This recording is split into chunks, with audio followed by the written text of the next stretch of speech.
With so much still unknown, Canadians are anxious about the future, especially as cases of COVID-19 are rising yet again. From work to school to how we interact, the global pandemic has changed our lives and changed our country. The government says that's why a new plan is needed, a chance, says the Prime Minister, to build back better. This is our chance to build a more resilient Canada, healthier and safer, greener and more competitive. Today, the Liberals will lay out their vision for the future of Canada. As much as this pandemic is an unexpected challenge, it is also an unprecedented opportunity. An opportunity for an economic recovery the government promises will be green, inclusive, and help the most vulnerable. An opportunity, too, for the opposition to weigh in on how the government is doing. With a confidence vote that could decide the future of this minority parliament, the stakes are high. Can this government survive, or are we headed for a snap election? This is the speech from the throne.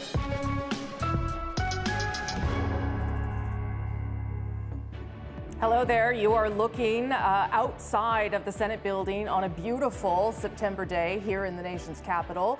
As you can see, that's the Rideau Canal, just alongside where the new Senate building is currently located, as the Senate itself is under renovations. In about an hour's time, the Governor General will read the speech from the throne, one that will outline the government's plans for months to come, kick off a new session of Parliament. But much like everything in our lives right now, this will be a very different event from the last time we were here, and that was just a little more than 9 months ago. There will be less pomp and ceremony, and there will, of course, be a lot fewer people, all, of course, because of the global pandemic. Hi, everyone. I'm Rosemary Barton, coming to you today from the foyer of the House of Commons. In fact, the COVID-19 is already taking a toll here. Both the Conservative and Bloc Québécois leaders will not be here today. Aaron O'Toole and Yves-François Blanchet remain in isolation themselves after testing positive last week. But the pandemic is also why we are here today. This is a critical moment in a fight that has already been long, exhausting, very personal for many of you. And the government says the country now needs a new plan than the one that it presented, as I said, about 9 months ago. We will hear that plan this afternoon. And the Prime Minister will also give a rare address to the nation later tonight. His office says that he wants to speak directly to Canadians to talk about a possible second wave, or a second wave that has already hit parts of this country. The At Issue panel will also be here through this special and later tonight with their take and instant analysis, as well as, of course, all my wonderful colleagues who will be helping us throughout our coverage. Of course, the host of Power and Politics, Vashi Kapellas. Salima Shivji is inside the Senate building, and David Cochrane is just outside West Block, where I am right now. As we wait for the events to get underway, I'll just get everyone to weigh in a little bit on what we can expect and how important a moment this is for the government, Vashi, because it is a reset. It's a reset that probably is needed. It's a reset that happened, though, as well, as the government fell under some controversy and the Prime Minister lost his finance minister. And so the government is hoping to signal a whole bunch of things today in what we expect to see a very long speech, Vashi. Yeah, we're looking at somewhere around an hour is what I'm being told. I think you're absolutely right. You signaled in the introduction rather there, Rosie, that this is a lot different. This is a whole new agenda than it was 9 months ago when they initially presented their throne speech. I think it's even different than they thought it would be 5 weeks ago when they shut down Parliament, when they prorogued Parliament, and they said we need some time to come out with what we want to be a very ambitious agenda directed at an economic recovery, a long-term economic recovery. I think the short term, given the increase in COVID cases in namely 4 provinces, Ontario, Quebec, BC, and Alberta, certainly has changed the dynamic for them. So I'm really looking to see at what they do in this speech to address the more immediate healthcare and economic needs of Canadians. I think that's what I'm really watching out for. Okay, Vashti, thank you for that. We'll come back to you, of course, throughout the next number of hours. A reminder, of course, to everybody that the Liberals have a minority government. That's what they were elected with almost a year ago now, 154 seats, just 16 short of majority. There will be a confidence vote on this speech. But just to remind you of what that might look like, the Liberals actually only need the support of one of the Conservative bloc or NDP to keep the government alive. And avoid a snap election. The Conservatives would need, or any of the other two, would need the support of all three in order to defeat the Liberals. No one is talking about wanting an election, but it is, of course, always a possibility. So good to remind you of how this could unfold. Let me go to David Cochran, who's just outside the West Block, where it is a lovely day, fortunately, for you, because the last time we did this, it was December and not quite as lovely. David, what are you expecting to hear today from the government? Yeah, Rosie, the last time we did this, the biggest issues facing the government was unrest in the western provinces, primarily in Saskatchewan and Alberta. And while that's still important, the stakes are certainly higher now. The urgent focus, immediate focus will be on the health and economic crisis facing the country. And we know that we expect this to be about four broad themes. Immediate supports to fight COVID, also supports for Canadians and businesses financially to get them through the pandemic, rebuilding the Canadian economy and society to some degree for the long term, and baked into that fixing disparities in things like childcare, women who have been disproportionately impacted by the economic lockdowns, investments in long-term care to fix some of the gaps in the system that led to most of the deaths in Canada in seniors' homes, and also dealing with inequities in racialized communities and dealing with systemic racism. So those are the broad themes we're all expecting today. There's a lot of space in those categories to be filled in. We know that cases are going up as some of the business and personal financial supports are starting to wind down, tax deferrals coming to an end. Will there be an extension and an increase of some of those measures to keep that fiscal floor under people? And what are they going to do to stimulate the economy? Will there be big investments in projects? And will there be support for sectors that have been the hardest hit? These are some of the biggest questions coming into this today as they outline their agenda. Big, broad topics with a lot of blank space to be filled in today. Yep, you're right, David. And we may not get all the details on everything today, but it is expected to be, as we've been talking about, a long speech. But there's a lot to say, and presumably there's a lot for the government to do as well. Thank you for that, David. I'll come back to you. A reminder, as David said, that COVID cases are on the rise in much of the country. Some places obviously harder than others. We'll talk a little bit more about the numbers in a couple moments. And also, as David mentioned, there are still many Canadians as they come to the end of CERB, the emergency benefit, which ends next week. There are still more than 1 million Canadians who are out of work or working far fewer hours than they had before the COVID hit. So the economic stress on the country, on many of you, is still very real, and the government really needs to signal today that it's watching out for Canadians' health and has got their backs economically. Salima Shivji is over at the Senate building where she was 9 months ago. It's sort of incredible to think about how much has changed in such a short time, Salima. Yeah, the last time we were doing this, Rosie, I think we were joking that I got the lucky assignment because I was inside because it was just so cold outside at the time. Not sure I got the plum assignment this time around. It's rather lonely here in the Senate building, and it will remain that way. Fewer people will be here. There's also a strict dress code, of course. Everybody has their masks and has to put them on as they walk in through this building. There will be, the pomp and the ceremony that we're used to in this type of throne speech. It'll just be on a much smaller scale. Way fewer VIPs will be here. We will see, the commissioner of the RCMP. We will see, some other VIPs that we're used to seeing. But most strikingly, usually all 9 justices on the Supreme Court of Canada will be here. This time, only the Chief Justice will be here, and he will be alone. So people had to sort of negotiate to see who they're going to send down to see this throne speech in person, just because of the urgency of the crisis, health and economic in front of us. That will very much be reflected in the type of ceremony that we will see here. Of course, there has to be about 15 senators inside the red chambers for this to make the ceremony valid. There'll be about 15, slightly more senators there, but they won't even have to remove some of the furniture from inside. They do not need the space. There will not be those people to see this in person. It'll be a virtual affair. Yeah, I mean, just even the pictures we're seeing here of the honor guard in their masks, everything is unprecedented. Everything is historic in a time like this. And so there is a lot riding on this speech for the government, not only its ongoing ability to govern, of course, but also how Canadians respond to it. Okay, Salima, I'll come back to you as well. Come back to you and David and Vashi as we await the official start of the ceremony and, of course, the speech, which, reminder, is read by Canada's Governor General, Julie Payette. And we do expect it's going to take, as I said, quite a long time for her to get through. But it has been written, except for a small section, which will be have been written by the Governor General's office or herself.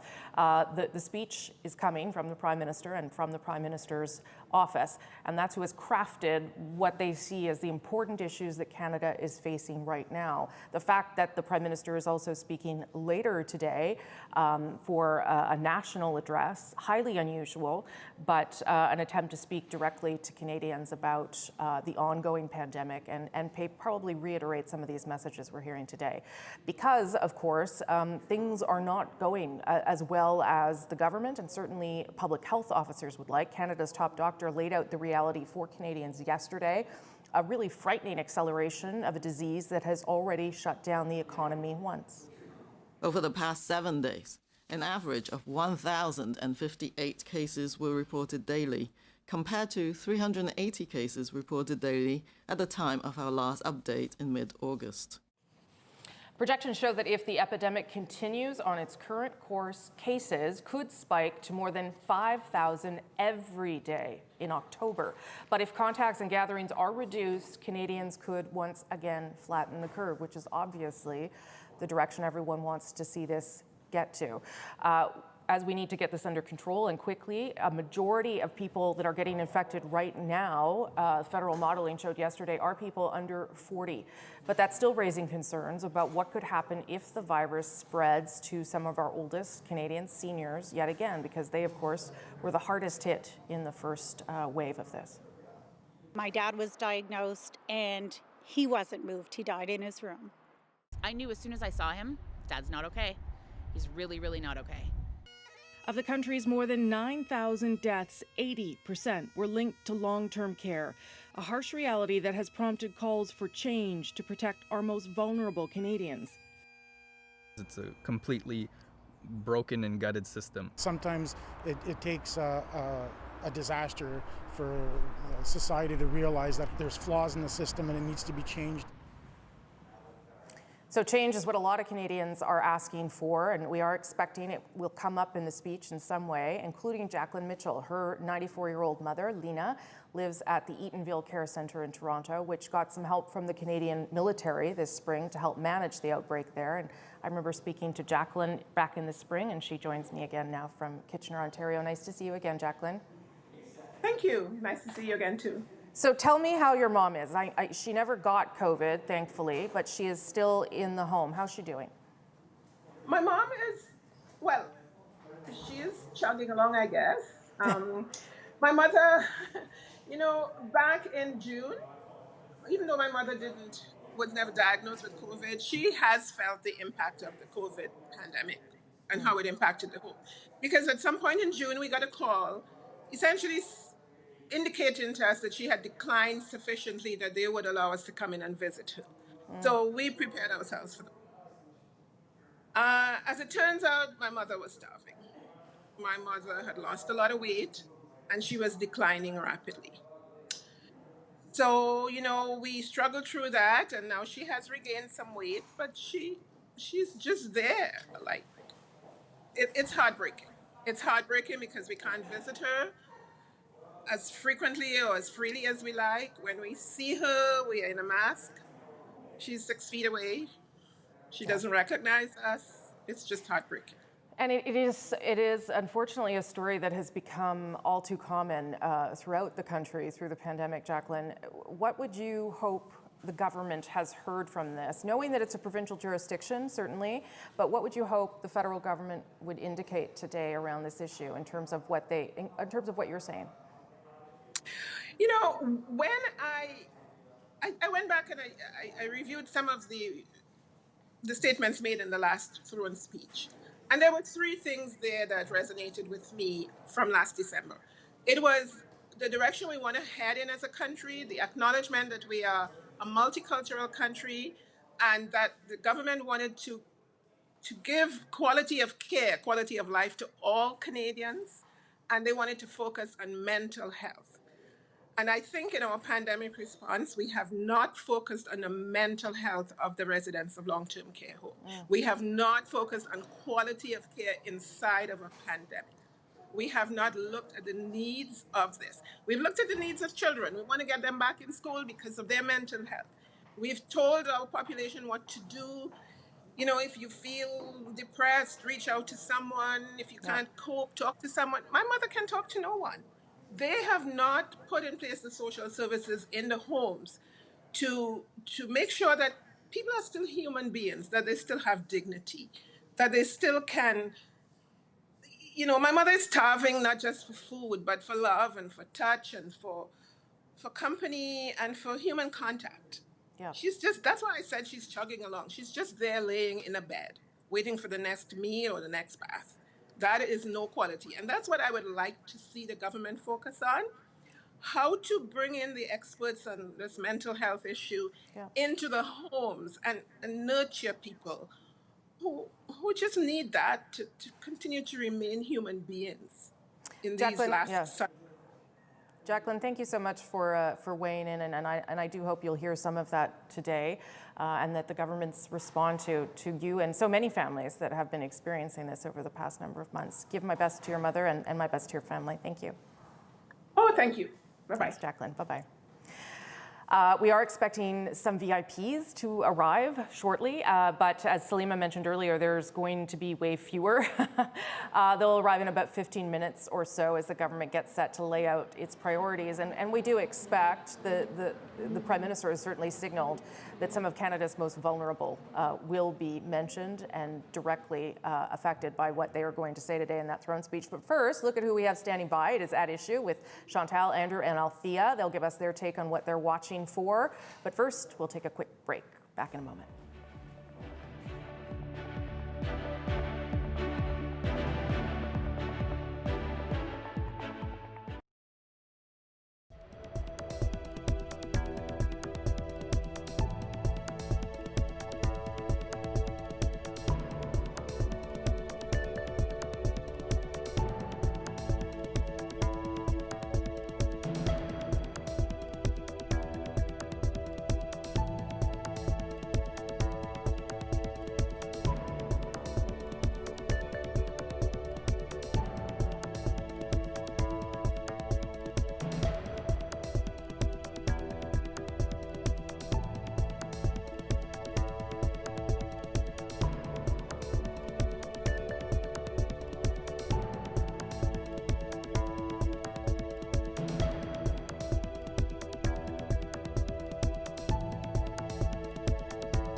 Canada's nightly newscast.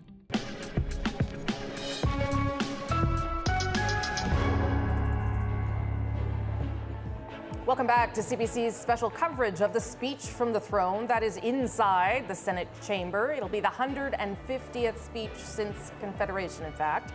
But as with everything else, the pandemic is upending a parliamentary tradition for safety reasons, as the threat of the virus and its rising cases continue to preoccupy this government and the entire country. Hard to believe it's been just 9 months since those red carpets were last rolled out for a speech from the throne, the first of this government's second mandate. Now we're already at the second speech. Of course, that was before COVID-19, and that is just one of many issues this government and Canadians have had to grapple with since the last throne speech. Get down to work the way Canadians asked us to pull together the country.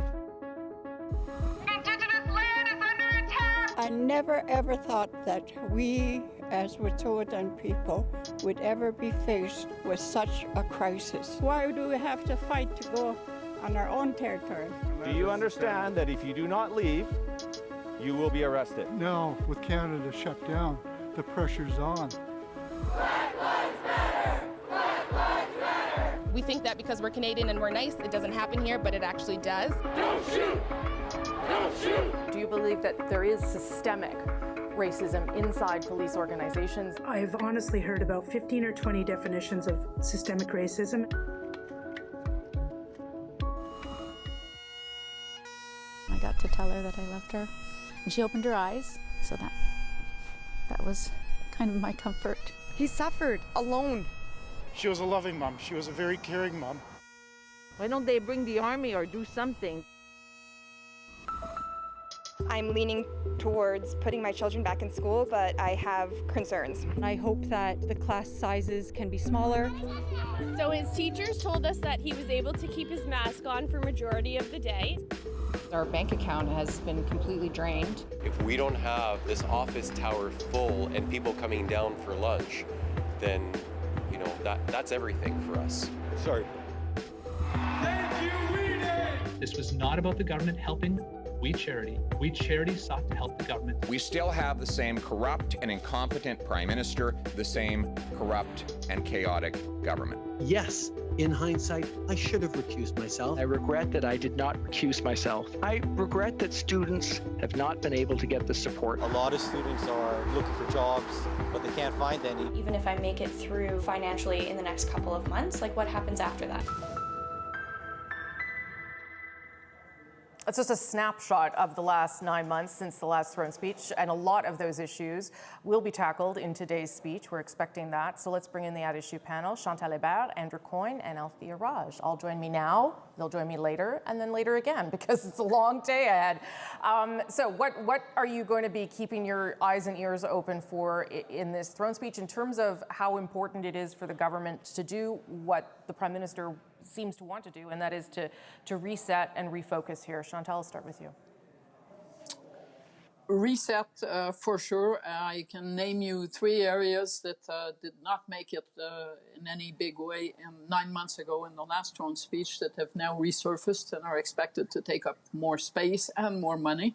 One of those is obviously long-term care, which really was not directly on the federal radar as a priority before this crisis. Another one is the eye reform. We have had the eye reforms in the past, but the government has been talking about something much larger to modernize the EI system. That really wasn't even part of the discussion in the last election campaign last year. And the third one, which resurfaces periodically, so parents and aging parents, as I might say, is childcare. And the federal interest in childcare, which we have been told over the past 2 weeks leading up to today, has been rekindled by the toll that the pandemic has taken on the participation of women in the workforce. Yeah. So on those 3 items, whatever the government does about any of them, not only were not part of the plan last year in a big way, but will also take quite a significant chunk of money going forward. Last point, I don't believe that this is a plan, whatever we see today, to take us 5 years out. I think it is still a plan to take us through the pandemic. Yeah, those are all excellent points, and you're probably right, given that we don't know how things are going to unfold. It's probably sort of a medium term rather than a long term. Andrew, what are you going to be listening for? Or it's a plan to take us to the next election. I think there's 4 lenses to look at this through. The first is, to what extent is the government actually focusing on addressing the immediate needs of the crisis, and to what extent are they levering things into the throne speech that they've always liked to do, but they now see an opportunity to kind of justify it tenuously or otherwise in light of the crisis. The second thing would be how much of what they announce is actually new measures versus restating what they've already done and making that sound new. The third is there any hint or suggestion in here of the affordability question of how we're going to pay for all this, or are they still going to be in the mode that we were hearing a few weeks ago that this is the time not to count the costs, we can borrow essentially unlimited amounts for free. And then the fourth thing is how they're going to justify the federal role in areas that are in so many cases, and Chantel's mentioned a few already, are basically provincial territory, and how you exactly shoehorn the feds in there, how they justify their presence there versus they just want to establish a role for themselves for either ideological or political reasons. So I think those are the 4 lenses, as I say, that I'll be looking at it through. Okay, Althea, we're up to 7 points to watch for. What else can you add there? I guess I would just wrap all of those points into one, because I think that both Chantal and Andrew are right. You know, the Prime Minister, when he prorogued Parliament or asked for prorogation, told us that he needed to do this reset to address the new needs that the COVID-19 pandemic had brought forward. Well, if you actually look back at the last throne speech, a lot of the things that they have talked about that are going to be in this throne speech, or that they've put out as trial balloons to be in this throne speech, things like ambitious infrastructure investments, things about fixing the healthcare system, although they didn't mention long-term care homes, but they did talk about pharmacare. They talked about, reaching 2050 net zero investments in clean technology, getting more Canadians to use low-emission vehicles. These are all things that they talked about last December. So what is the actual reason why the government needed to pull the plug on those parliamentary committees, those pesky investigation into the WE scandal, that they actually legitimately needed to take those 4 weeks to come up with? That's what I'm going to be looking at. Okay. Good thoughts, all of you. Thanks for starting us off with that. We'll be back to you, of course, as things get underway. Thank you, Chantal, Andrew, and Althea. The Prime Minister and the Governor General will be arriving shortly at the Senate, just a few minutes, and we will bring that to you live when we get back. Stick around.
Welcome back. You are watching special coverage of our coverage of the speech from the throne. That is the Senate building here in downtown Ottawa.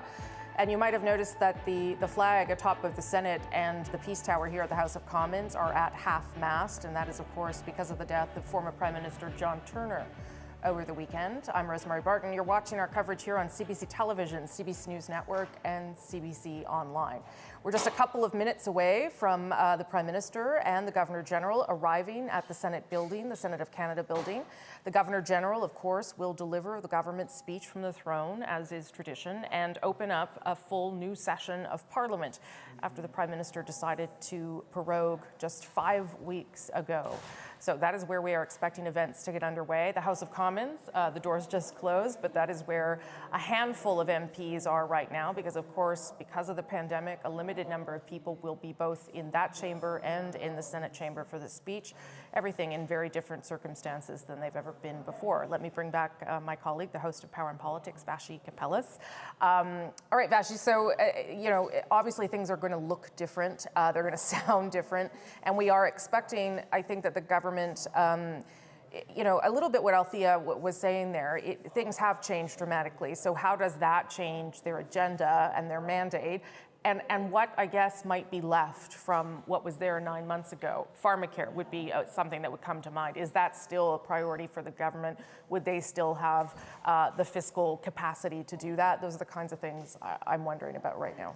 Yeah, I think so. There were a few things indicated on both the health file and I would argue the reconciliation file. There were some promises, for example, along timelines for the UN, the UNDRIP, basically legislation that has to do with Indigenous people, would have to do with Indigenous people, and working them into a variety, basically how laws are made in this country and things to that effect. There was a timeline presented in the past throne speech for that. There's also questions around their response to the missing and murdered Indigenous women inquiry, and that has been delayed. So I think some of that stuff, I'm looking to see if it factors into this. David had talked about the fourth pillar involving reconciliation as well as systemic racism. So those things jump out for me. And then also, as you mentioned, pharmacare. So as far as this throne speech obviously being very focused on the more immediate needs, be they the economy or healthcare, how does, if it does, pharmacare factor into that? Is there a continued promise to make it universal with any specifics attached? Because that's what had been lacking in the past. And then also on childcare, you could argue that that factored into the government's promises, the Liberals' promises more specifically in the last election, a lack of specificity there too. The need is even greater, as you can talk to any parent right now, for some help where that is concerned. So looking to see if that factors in to this throne speech too. So I think there are some threads that certainly could be echoed this time around, but the overall context in which they're making these newer promises is certainly, as you've been pointing out throughout the special, so vastly different than it was 9 months ago. Yeah, and it's probably worth also telling people that haven't been following perhaps as closely as we have, Vashi, that there is a sense, too, that the government, as it saw the numbers rise in COVID cases through the country, most particularly in Ontario and Quebec, that it sort of scaled back perhaps part of the things that it maybe wanted to do, realizing that the priority still needed to be on health and economic recovery. And there, of course, I'm talking about the green agenda, which I'm sure is in here still. I just don't know if it's as big a focus as maybe they had previously thought or hoped. Yeah, and we heard that certainly reflected, Rosie, in the way in which they talked about this throne speech over the course of the 5 weeks. At the outset, it was going to be not just an ambitious agenda, an ambitious green agenda for an economic recovery. And then slowly that started to change, in concert with the numbers changing as well, to be fair. And then you heard the Prime Minister and his delegates, his various ministers talk about, no, the focus is really going to be on COVID-19. We're not going to necessarily throw that out, but it won't form the basis or the biggest part of the throne speech. So I am also curious to see what that means in a tangible sense. So you can tell just by listening to them that it won't factor into the degree it might have a month and a half ago. But does it to what? I mean, they've made some pretty big promises about exceeding their goals, for example, when it comes to reducing emissions and making a new goal for 2050. So looking to see if there's some meat on the bones there. Let me bring in David on that point, Vashi, because it is sort of a fine line that they have to walk here, David, in terms of addressing the immediate crisis that we are still in, whether it be a recession or the health crisis, and at the same time, trying to stay with their own priorities, the things that got them elected in the first place. Yeah, really the priority has to become the health crisis and the economic crisis that it has precipitated, which sort of moves everything you wanted to be your front burner issue kind of to the back burner, because as this goes on, the economic crisis in specific sectors and specific parts of the country deepens and takes even deeper root and becomes even more intractable and more difficult to solve. And one of the things, I was talking to a senior government advisor like a week or so ago about, are we going to see specific sectoral support here, right? Like we've got airlines, we've got the hospitality sector, we've got tourism. To this point, everything the government has done has been one size fits all, right? The wage subsidy was for everyone. CERB was for everyone. There were specific credit lines based on your payroll and size, but nothing for, say, directly for, say, airlines or manufacturing. Are they going to move in that direction? Will we get those sorts of signals? Because, as we've gone on, some things have rebounded as there's been a reopening, though all of those are jeopardized now by the second wave. Do they have enough data, and do they have enough sense of which industries are truly on the precipice and truly need a tailor-made sort of bailout, and will that happen? So that is one thing we kind of need to see if that emerges as an even more urgent priority. And also, just Rosie, what are the timelines on these things, right? Because the throne speech is always very ambitious and lays out these specific things. How quickly will government move? It has moved at lightning speed on a lot of things, sometimes to its detriment, since the pandemic really started in earnest in March. But what they outline here today, the commitments going forward, is that stuff that we're going to see real action on this fall? Is it a 2021 thing, or does it go way out? Because the further it goes out in a pandemic, the less reliable those promises become, because everything could change. Yeah, and some of the things are going to be more complicated to address than others, as Chantal pointed out there, and Andrew. A lot of these issues that we have been talking about, long-term care would be top of mind, are not, of course, of federal jurisdiction. So how do you find a way to find support, financial support, and suggest some changes to the provinces with it being accepted? It's probably worth reminding people, too, that since this began, we have not had a budget. We've had a fiscal snapshot, and the government has right now the largest deficit since World War II. It's $343 billion and counting. So might we too, David, hear some notion about fiscal responsibility and what they, how they either plan to tackle the deficit or not, or what they're looking for in terms of their so-called fiscal anchor? Yeah, here's what I've heard about that, is that they're sort of looking at this in two phases. There's the emergency phase that exists right now, and to deal with that, I'm told there's no limit. They will spend whatever it takes to get through this emergency phase. They're not worried about that because they don't see it as a truly long-term structural thing.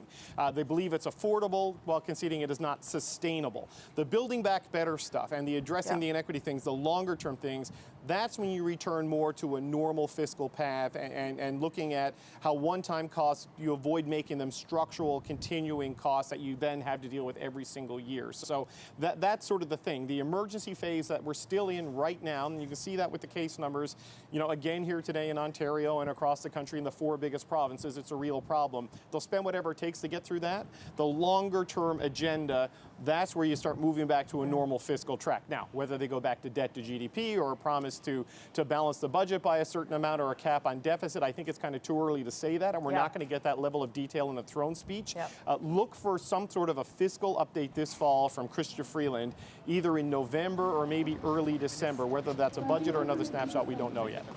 Here is the Prime Minister arriving right now, David, here in downtown Ottawa, just outside the Senate of Canada building.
All right, and that is the Prime Minister getting the salute from the Guard of Honor, although I also hear in the background what I think are some protesters as well, no clear shots of them, so we'll see if there's what that's about. He will now here be greeted in the Senate building by the usher of the Black Rod. That's Greg Peters.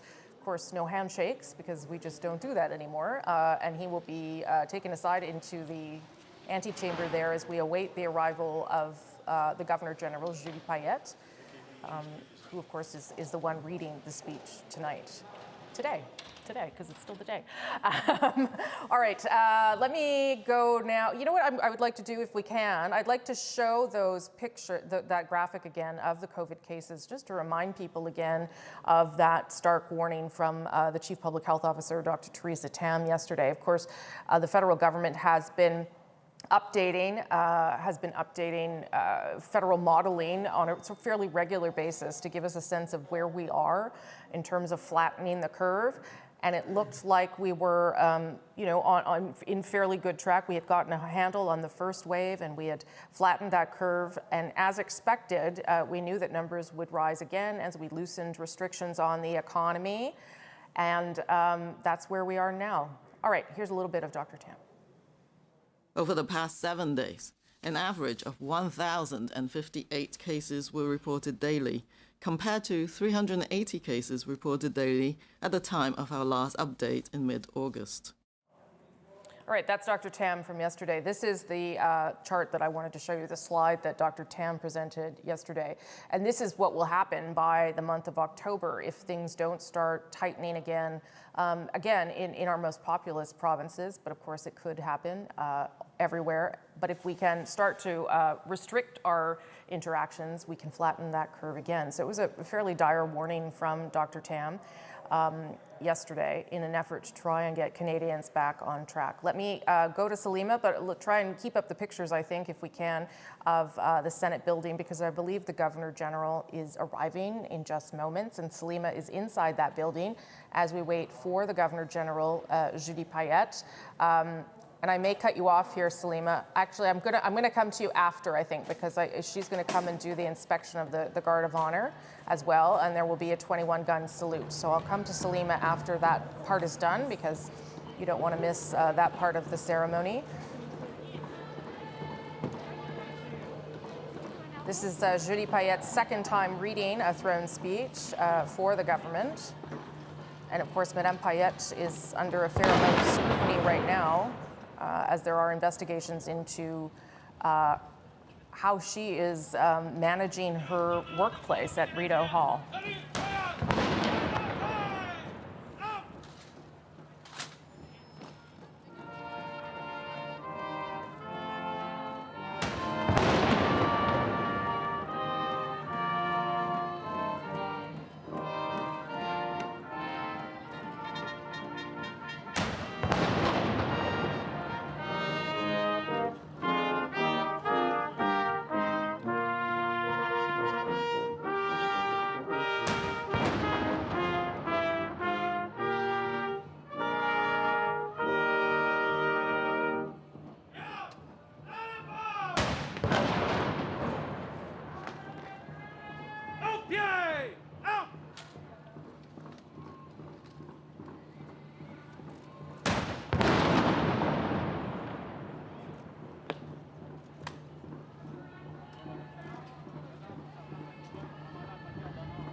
The Governor-General is there doing the inspection of the Guard of Honor. A reminder, of course, that she is the Commander-in-Chief of the Canadian Forces as well.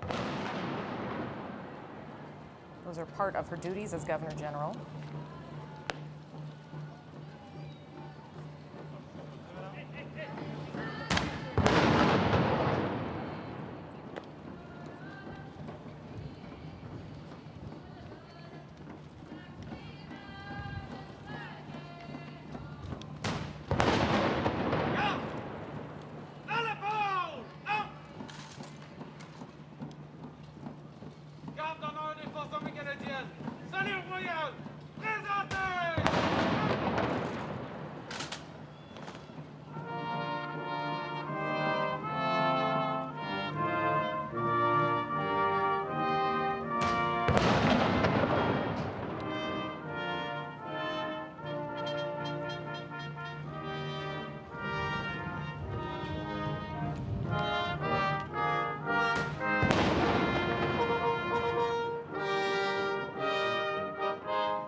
Giving the speech because the Senate and Parliament can't officially open on their own. It must be done by a royal summons of the Queen. The Governor General is doing that job here today as she makes her way in now with the usher of the Black Rod. And things will get underway shortly. Maybe I'll bring in Salima Shivji now, who's down in that building where the Prime Minister and the Governor General are. I'm not sure it's the first time they've seen one another since some of these allegations have been reported by our colleague Ashley Burke, Salima, but to be a fly on the wall right now would be interesting. I wouldn't imagine any of that will come up, but there is a fair amount of scrutiny on the Governor General as we speak. That's right, a bit of an awkward air to what we're going to be seeing, of course, the Prime Minister in the presence of the Governor General after our great reporting by our colleague Ashley Burke. Just in terms of the external review that is happening currently on the Governor General and allegations of some of her behavior towards staff, creating a toxic work environment, some allegations from quite a few sources that we've been hearing and reporting on. So yes, a bit of an awkward air. Also, I would say everything about this speech from the throne is a little bit awkward and very much different from what we're used to seeing. As you saw them walking in, underscoring the health crisis. Both had masks on, both were alone. There were no handshakes there. Very different from what we usually see at the beginning before a speech from the throne is delivered by the Governor General.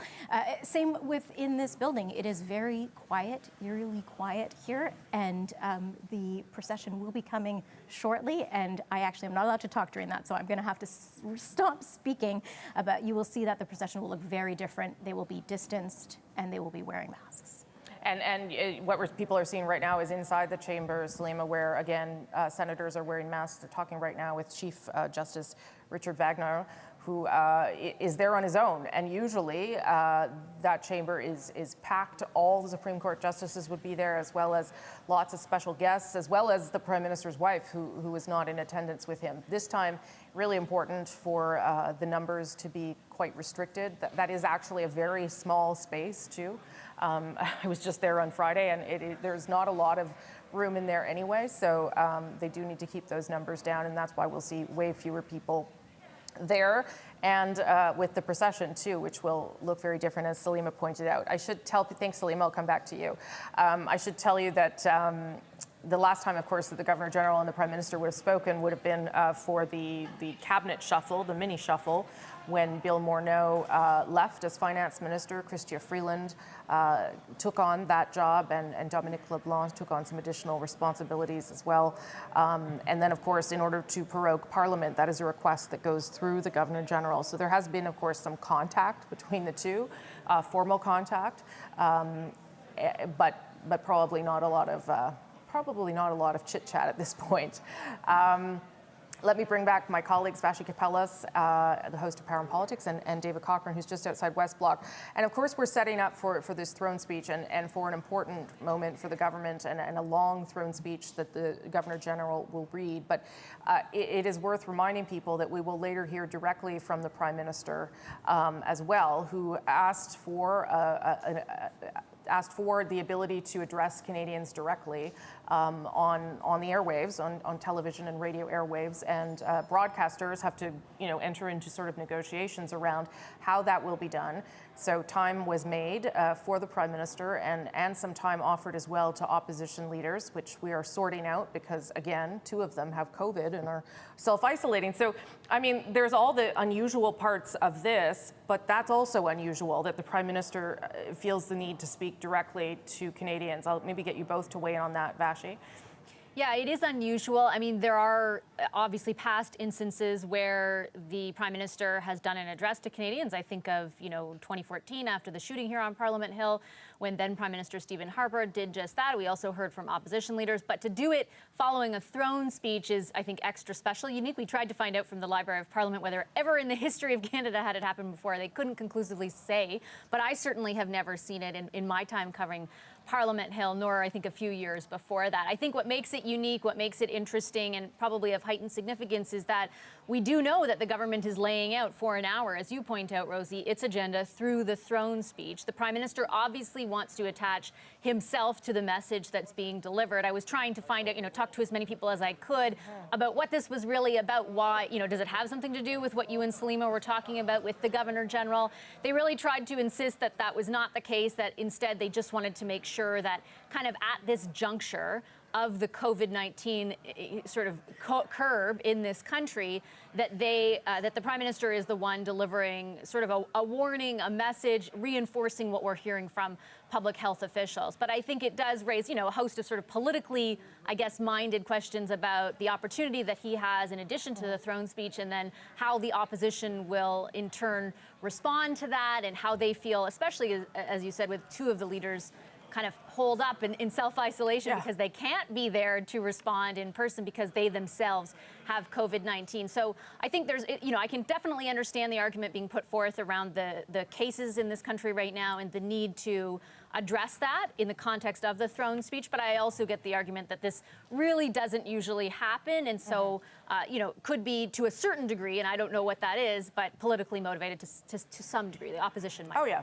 for sure. I mean, the Prime Minister did become very much the face of the nation for many, many months, as the three of us know well, as he stood outside his home every day at 11 a.m. to update Canadians on what was happening and remind Canadians about the measures they needed to take. So in some ways, this seems, totally natural that he would do it again, David.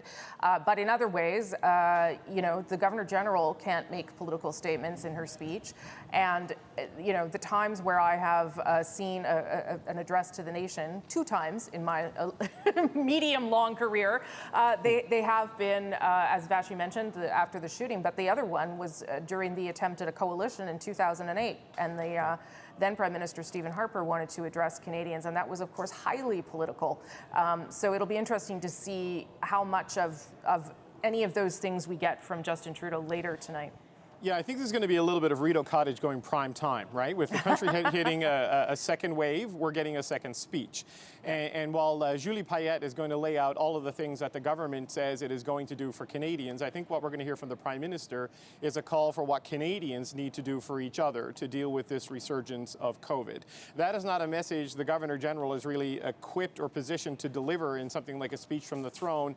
And it is really something that the Prime Minister's people say they want to lean in on to make sure that Thanksgiving is not as bad as Easter was. And if you look at where the numbers are going, that is a very real possibility in this country because people seem to have relaxed, let down their guard, and engaged in some non-safe behavior, certainly in the final weeks of summer and the early weeks of September.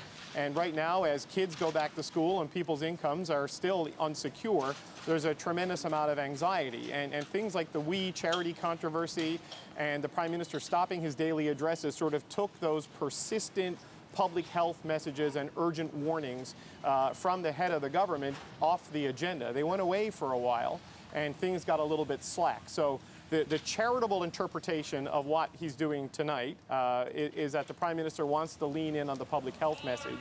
The less charitable interpretation from some of the opposition parties is that he just wants to be on TV and he wants to be the prime messenger for his message today, not a Governor General who's under investigation. Okay, I'll just let people know that this is, of course, the official procession into the chamber. Everyone 2 meters apart. So the usher of the Black Rod, Greg Peters, leads everyone into the chamber, as well as the Governor General and other officials there, including, if I'm not mistaken, at the back, the Chief of the Defence Staff, Jonathan Vance, who is retiring, but we are awaiting news of a replacement for him in the days ahead. The RCMP Commissioner is there as well, Brenda Luckie. That is the extent of the VIPs, the guests there today.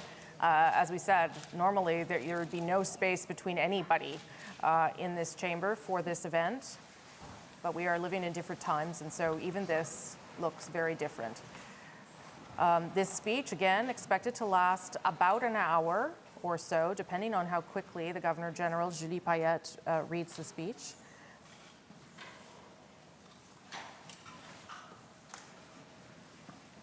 And a reminder, it's been just over 5 weeks now since Justin Trudeau prorogued Parliament after the resignation of his Finance Minister, Bill Morneau. Usher of the Black Rod, you will proceed to the House of Commons and acquaint that House that it is the pleasure of Her Excellency the Governor-General that they attend her immediately in the Senate chamber. Huissier de Bâton-Noir, rendez-vous à la Chambre des communes est informé là que c'est le plaisir de son Excellence, le Gouverneur général, que les communes se rendent immédiatement auprès d'elle dans la salle du Sénat. In the Senate.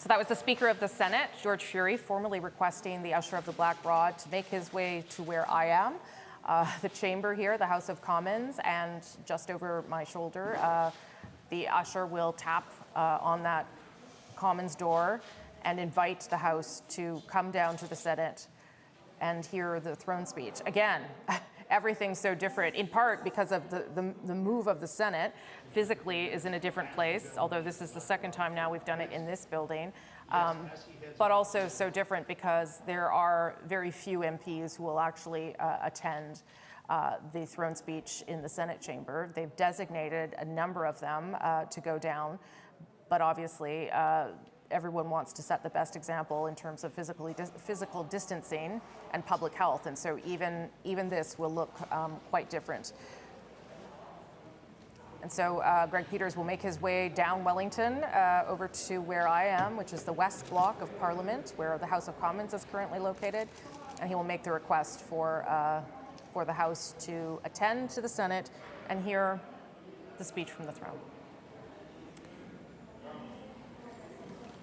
It's about a 5-minute drive, I'm told, so it won't take very long. We can see him here shortly. Maybe just as we are waiting for him to arrive on this end, we should sort of update people on what we are expecting in terms of a response to the throne speech, because again, we are living in these strange times, and they have directly affected 2 of the opposition parties, including the official opposition. Vashi, I don't know if you want to jump in there, because you know COVID has hit all Canadians, and it's hit political parties as well.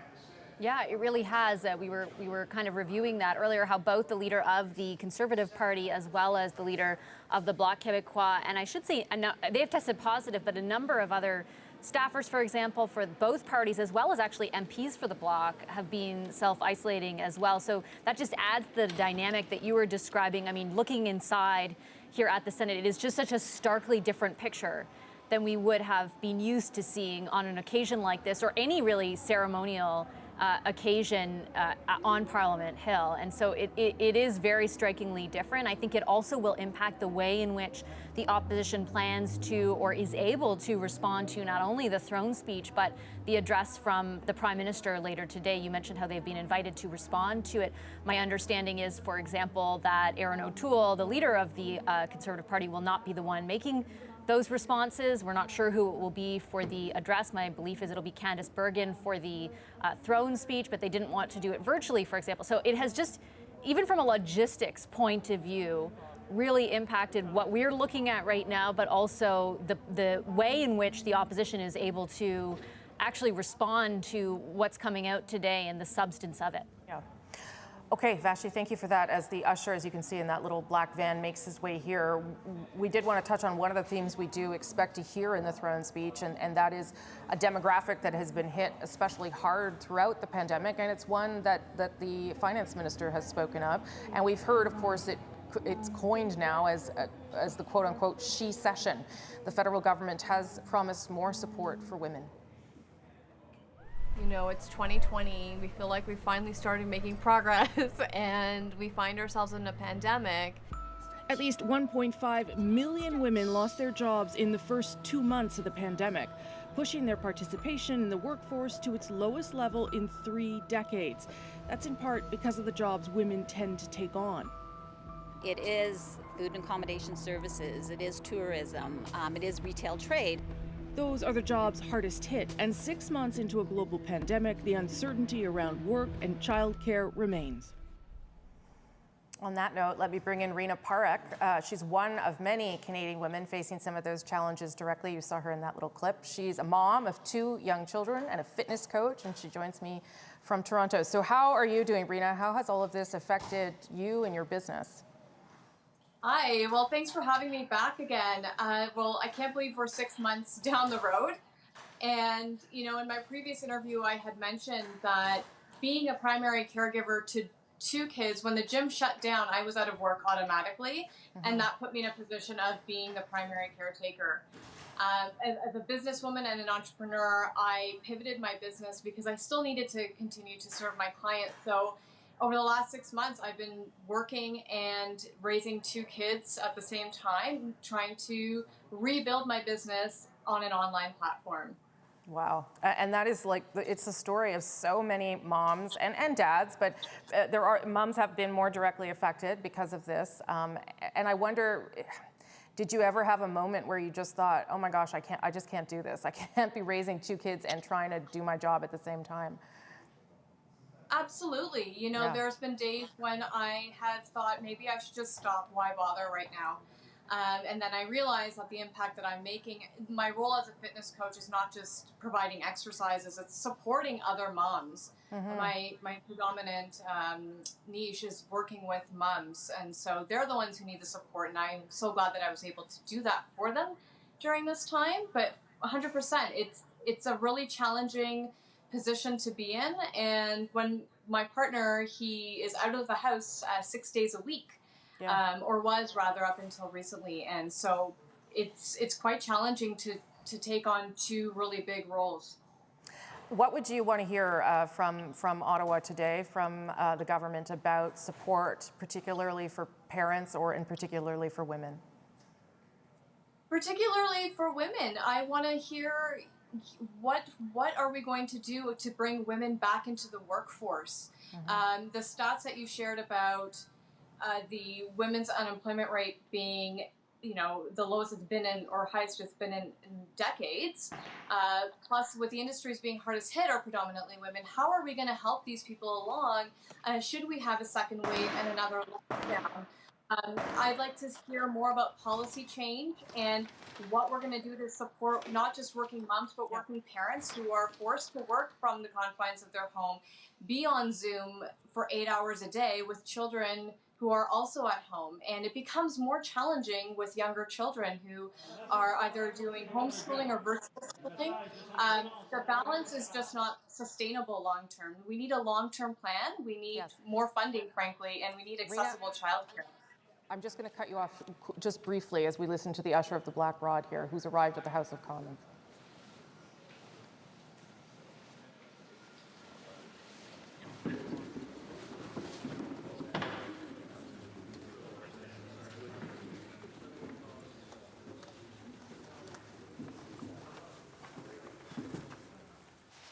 Mr. Speaker, a message from Her Excellency the Governor General. Monsieur le Président, un message de Son Excellence la Gouverneure Générale. Admit the messenger.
Mr. Speaker, it is the pleasure of Her Excellency the Governor General that this honorable House attend her immediately in the chamber of the Senate. Monsieur le Président, c'est le plaisir de Son Excellence la Gouverneure Générale que cette honorable Chambre se rende immédiatement auprès d'elle dans la salle du Sénat.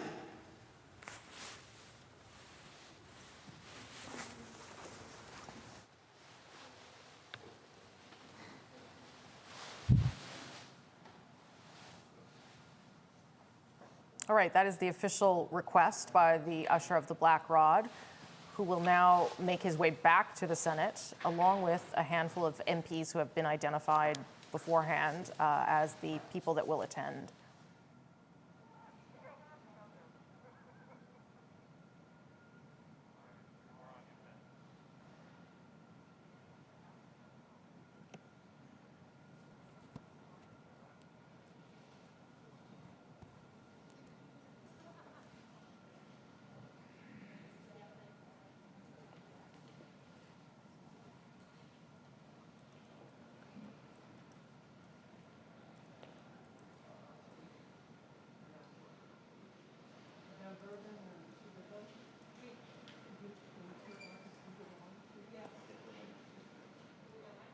I'm just going to let this unfold because I'm right behind them all here.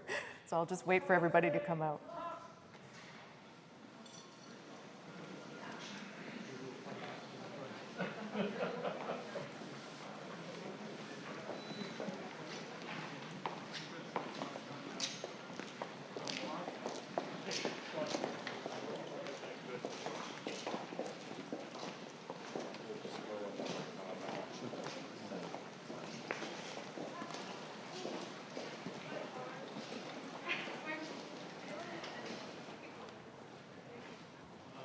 All right, so that is now the procession heading back to the Red Chamber. There were 9 MPs by my producer Phil's count, along with the speaker there. Let me bring back Rina Parekh. I'm sorry about that, Rina. That was happening all right behind me, and it's not good to interrupt the ceremony here in Ottawa. They don't like that very much. Let me just end and let me just end with you as they head back and we wait for this speech as we talk about women in the workforce. Do you think that this is, I guess, how critical a moment do you think this is for women as we've seen record numbers leave the workforce in terms of getting them back in? Is this how big a deal is it amongst the people that you talk to? It's a huge deal. This is not just a women's issue, this is an economic issue. And I think it's time we started treating it that way and looking at real solutions that are going to have a long-term impact, not just for women, but for the economy. Right. Rina Parekh, thank you so much. I really appreciate you taking the call. And listen, I hope you hear something that reassures you today in the speech. Thank you so much. Okay, take good care. Thank you. Of course, this is the MPs now outside West Block. That's where David Cochrane is too. They're going to get into these little buses and make their way on that 5-minute drive. Probably more buses than would be needed for 9 people. But again, everything has to be spaced out in a particular way. And David, I think you're out there, are you? Yeah, I can see the buses. They're just down there. Rosie, they might want to deploy some of them to help the school system here in Ottawa, where buses have been dropping like flies and routes are getting canceled the day of, and parents are scrambling to pick up their kids. You know, it all just kind of reinforces the reality that we're dealing with, that in all of this tradition and in all of this ceremony, the stark reality is the country is in the middle of a health and an economic crisis with no real clear end in sight. And in fact, a darkening national picture backstopped by a gloomy global picture. And that's kind of the reality that all of this is going to be rolled out in today, that the global context is still not great. It's not much vastly better than it was several months ago, and there are signs of it going in a worsening direction here in Canada and around the world. And what they lay out today is going to be rooted in that rather stark and grim and daunting reality that as much as people want to get back to the way life was before COVID, it's a long way away, and it may just not go back to the way it was. And in fact, there will be a determination outlined in this speech to ensure that in some ways it does not go back to the way it was. And that's where the Building Back Better agenda comes into this. Long-term care, which we've been talking about, I don't think anybody wants a long-term care system that is as vulnerable as the one that Canada had in February and March when the virus started to show up in this country and just reaped a path of sorrow through the long-term care facilities across Canada.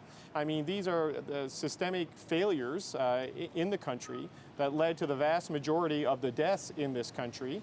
And while it's not necessarily an issue of federal jurisdiction, it's not their jurisdiction, but it is their problem, and it becomes their moral responsibility, if not their constitutional responsibility. And I think that's something we're going to see them take up in a significant way today, because that qualifies for that emergency phase that we've been talking about, Rosie, where there is no limit on their spending ambitions, and that would become a structural thing. But if you look at the Prime Minister's comments throughout the summer, and I was told in the research we did for this speech, look at what Justin Trudeau's been saying repeatedly, look at what Chrystia Freeland has been saying repeatedly, and two things that jump right out at you are long-term care for seniors and child care. And I expect they'll be front and center in some form of significant commitment when Julie Payette starts speaking today. Yeah, I mean, I think you're right, and of course that's sort of why we chose those two women to come on and give us their perspectives on long-term care. Jacqueline with her mom, and just now with Rena, who had to take work and take care of two kids, which is such a common story. And Vashi, I'll bring you in here as we watch the buses head down the street. One of the things that the three of us and other reporters have talked about since the beginning of the pandemic is how it has exposed the cracks in our society that maybe clearly we were not paying enough attention to. And so in many ways, issues that may have been, out there were not a priority for the government. Childcare is an awfully good example. I don't know how many elections I have covered where childcare has been an issue and nothing substantive ever really done. Well, here we are again, dealing with it, and we expect something from the government today around it. Yeah, it's exacerbated a lot of things that I think we knew existed, but made it hard to turn a blind eye to. And I'm speaking of Canadians in general, but also the government more specifically. So childcare is one of those examples. Also, the fact, you were just discussing long-term care. I mean, most people who have had a relative in the long-term care system knew that things were not great, but when it reached a breaking point, obviously it was even more pronounced than maybe many people anticipated, so much so that the Army actually had to go in. The Red Cross is still in Quebec taking care of those homes. I think also it's important to remember that people on the lower end of the income scale have certainly been and continue to be very hard hit by this pandemic. They have lost their jobs. The government itself estimates more than 4 million Canadians still need CERB, still need that kind of assistance because they no longer have employment. So I think as far as the throne speech goes, I am very interested to see in what way and to what degree of specificity the government addresses that. Do they say, for example, we're going to give the provinces more money for long-term care, or do they attach some kind of standard to that? Will the provinces acquiesce on that? Will they be okay with that? Because they have so far, especially in Quebec, resisted the idea to any strings being attached to additional money that goes their way. When it comes to childcare, is it just sort of we will give more money to childcare, which, to be fair to the government, they already had pledged to do and had done so over their initial mandate to a certain degree? Or will it be an actual universal system of childcare, and will they fund it adequately over a shortened period of time rather than, taking 10 years, for example, for it to happen? I think that's the other thing David had mentioned earlier. So much of this stuff has been exacerbated and really made evident through the pandemic. But the as punctuated as that is, the solution can't necessarily be over the next decade. Like, these problems are real and they're happening now. And so I'm very curious to see whether either through the throne speech or whatever follows, there is a more defined timeline to whatever they do pledge to do to address those inequalities that have become so evident during all of this. Yeah, I mean, that's a good point. To remind people, a throne speech sets out an agenda in a broad way, sort of the dreams and promises of a government. And the specifics, as Vashi mentioned, might come later in a budget document, which presumably we're going to get something this fall that is a little more detailed than what we got before. And all the things that Vashi mentioned there would obviously require a negotiation with the provinces. And the federal government has handed over $19 billion to the provinces to date to deal with various aspects of the pandemic.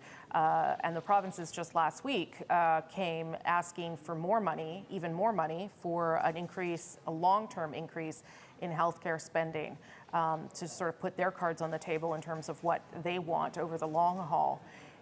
And much of this as well, I guess it's worth pointing out, could all fall by the wayside if a second wave were to hit in a really dramatic way. That could change the government's agenda yet again. Salima is down there in the Senate building where we are waiting. We're waiting for things to get going here as the MPs gather in the hallway, Salima. Yeah, and look at that group of MPs gathering in the hallway. There are really not that many of them, as we've been saying. No. Usually there are dozens and dozens waiting there, waiting for the usher of the Black Rod and the speaker to pass, and then they join that procession and then head into the Red Chamber, of course, crowding in behind the speaker to listen to the speech from the throne. No crowding happening here. There's definitely no crowding. It's eerily quiet in the Senate building, quite frankly. Sometimes we have to be quiet when the procession goes by, but it is much quieter than usual. When you look at that, really gives you a sense of how different this speech from the throne is. Just so few MPs here to see it in person, and all wearing masks and standing far apart from each other. And it's usually a hot ticket. We should say, like, usually a lot of MPs, especially new MPs who haven't done this very often, want to come down, want to go down, and they want to see it in person and crowd up against the door because it's an exciting moment. But some of that is not there this time around, that's for sure. Yeah, I feel like perhaps my voice is echoing as I'm speaking to you. That's how empty the place is, quite frankly. A very, very different feel, a bit of a somber, actually, mood here, obviously. So few people for this speech from the throne in person. All right, and we are waiting for it to start any time. We're a little bit delayed, I would say, at this point, but not extremely delayed. The Governor General there has taken her seat, which is the seat of the Speaker. Well, it's in place of the seat of the Speaker because it's a special seat for the Governor General. And this procession will make its way now into the Senate chamber, and things will get underway fairly quickly. Again, we are expecting this to be longer than usual, and that's because the government says it has a lot to say, and we are in a historic moment in time, and that is all true. Generally, these speeches are 30 to 40 minutes. This one could take as long as an hour, we are told. It will be part in English and part in French, of course. And at the beginning of the speech, the Governor General has a bit of space to contribute her own material. So a couple of paragraphs where she can make a statement of her own, obviously not political, but an introductory statement that she will have crafted with her office. And then she will read the material as prepared by the Prime Minister and his office on the government's agenda.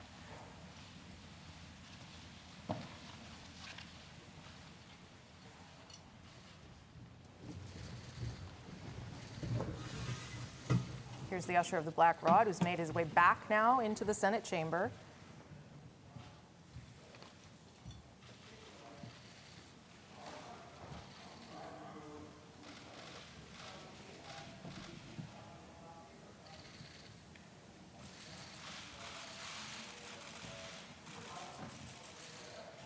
Just that sole Chief Justice sitting in the middle, Richard Wagner, and the Commissioner of the RCMP and Chief of the Defense Staff.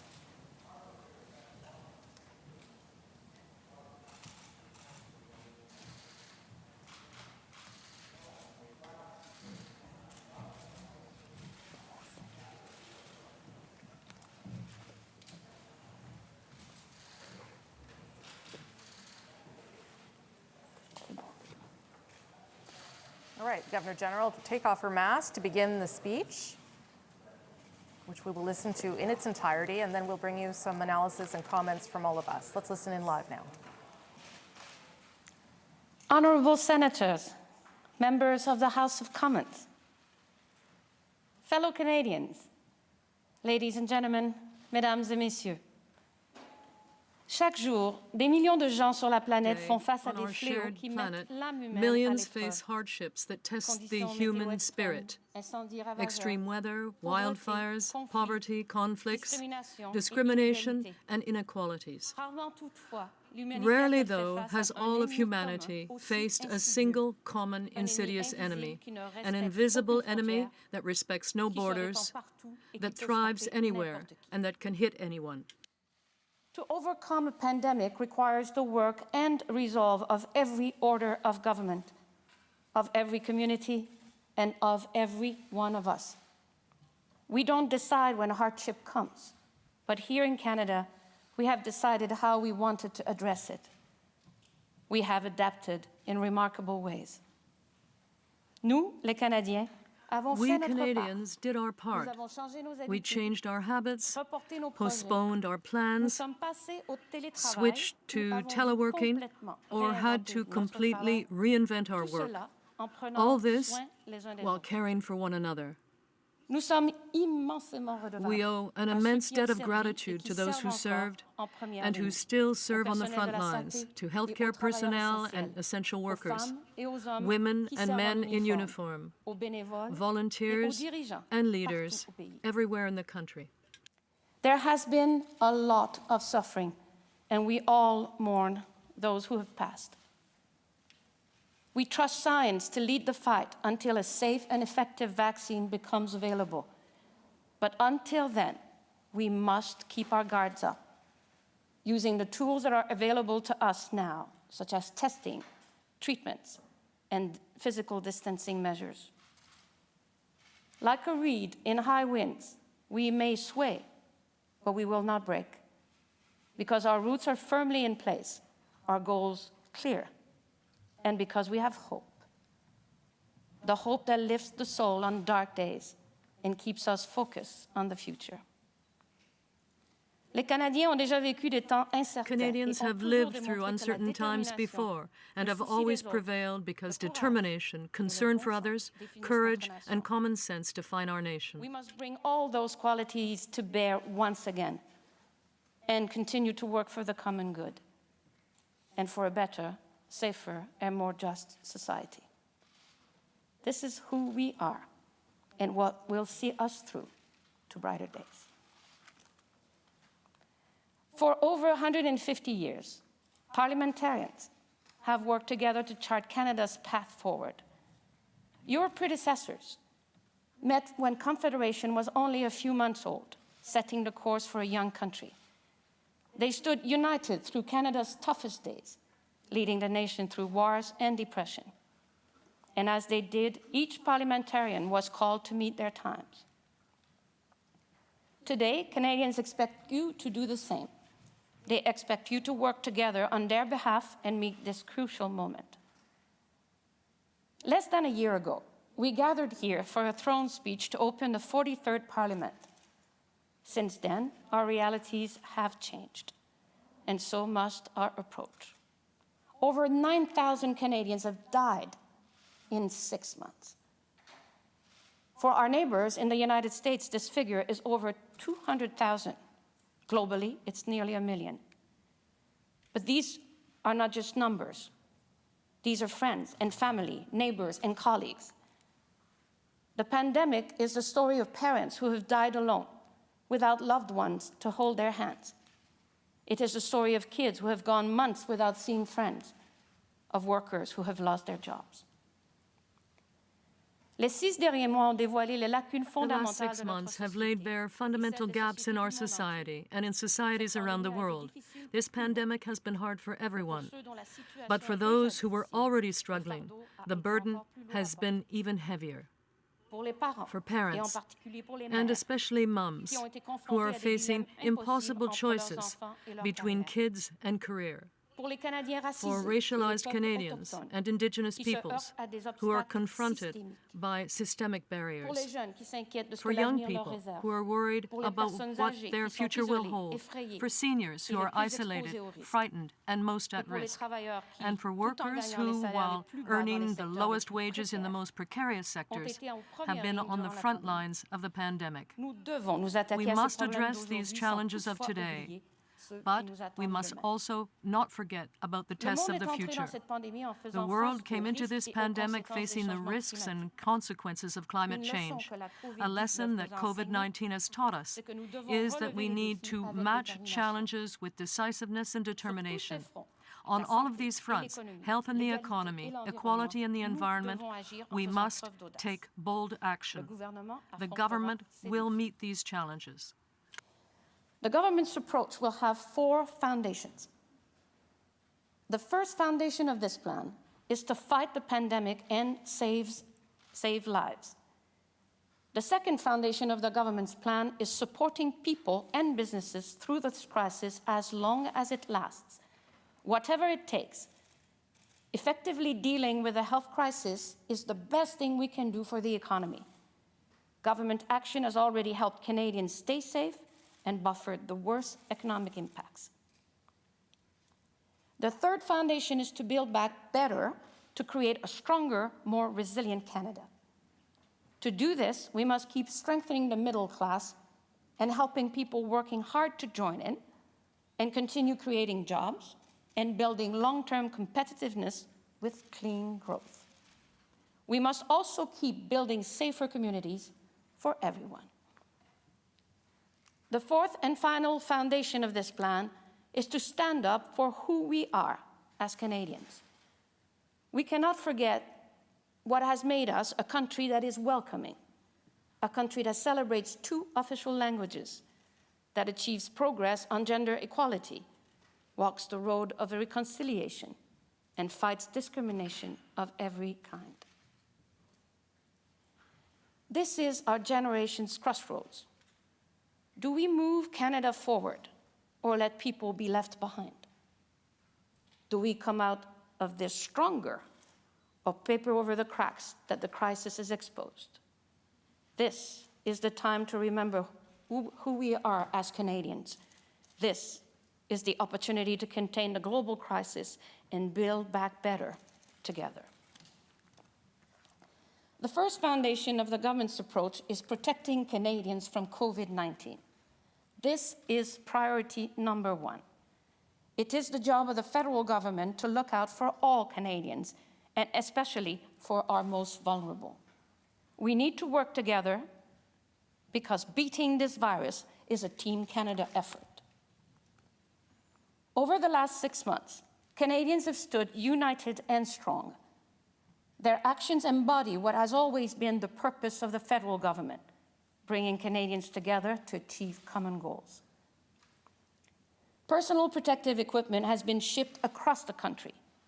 Members of the Canadian Forces were there in long-term care homes. Close to 9 million Canadians were helped with the Canada Emergency Response Benefit, and over 3.5 million jobs were supported by the wage subsidy. The government will continue to have people's backs, just like Canadians have each other's backs. Through the first wave, contact tracing and testing ramped up across the country. The surge this fall further reinforces what we already know, that we must do even more. The federal government will be there to help the provinces increase their testing capacity. Canadians should not be waiting in line for hours to get a test. Du même coup, le gouvernement At the same time, the government is pursuing every technology and every option for faster tests for Canadians from coast to coast to coast. As soon as tests are approved for safe use in Canada, the government will do everything it can to see them deployed. The government will also create a federal testing assistance response team to quickly meet surge testing needs, including in remote and isolated communities. Local public health authorities are the backbone of our nation's efforts to stop outbreaks before they start. As members of the communities they protect, they know the devastating economic impact a lockdown order can have. To prevent small clusters from becoming major outbreaks, communities may need to enact short-term closure orders. To make that decision easier for the public health authorities and to help ease the impact that science and evidence-based decisions can have on local businesses in the short term, the government will work to target additional financial support directly to businesses which have to temporarily shut down as a result of a local public health decision. This will ensure that decisions are made with the health of Canadians as the first priority. The government will also continue to work on what communities need more broadly.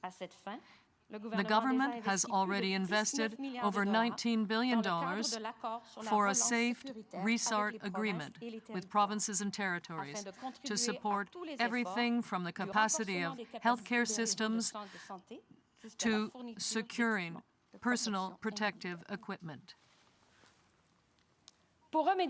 To address the challenges faced by provinces and territories as they reopen classrooms, the federal government invested $2 billion in the Safe Return to Class Fund, along with new funding for First Nations communities.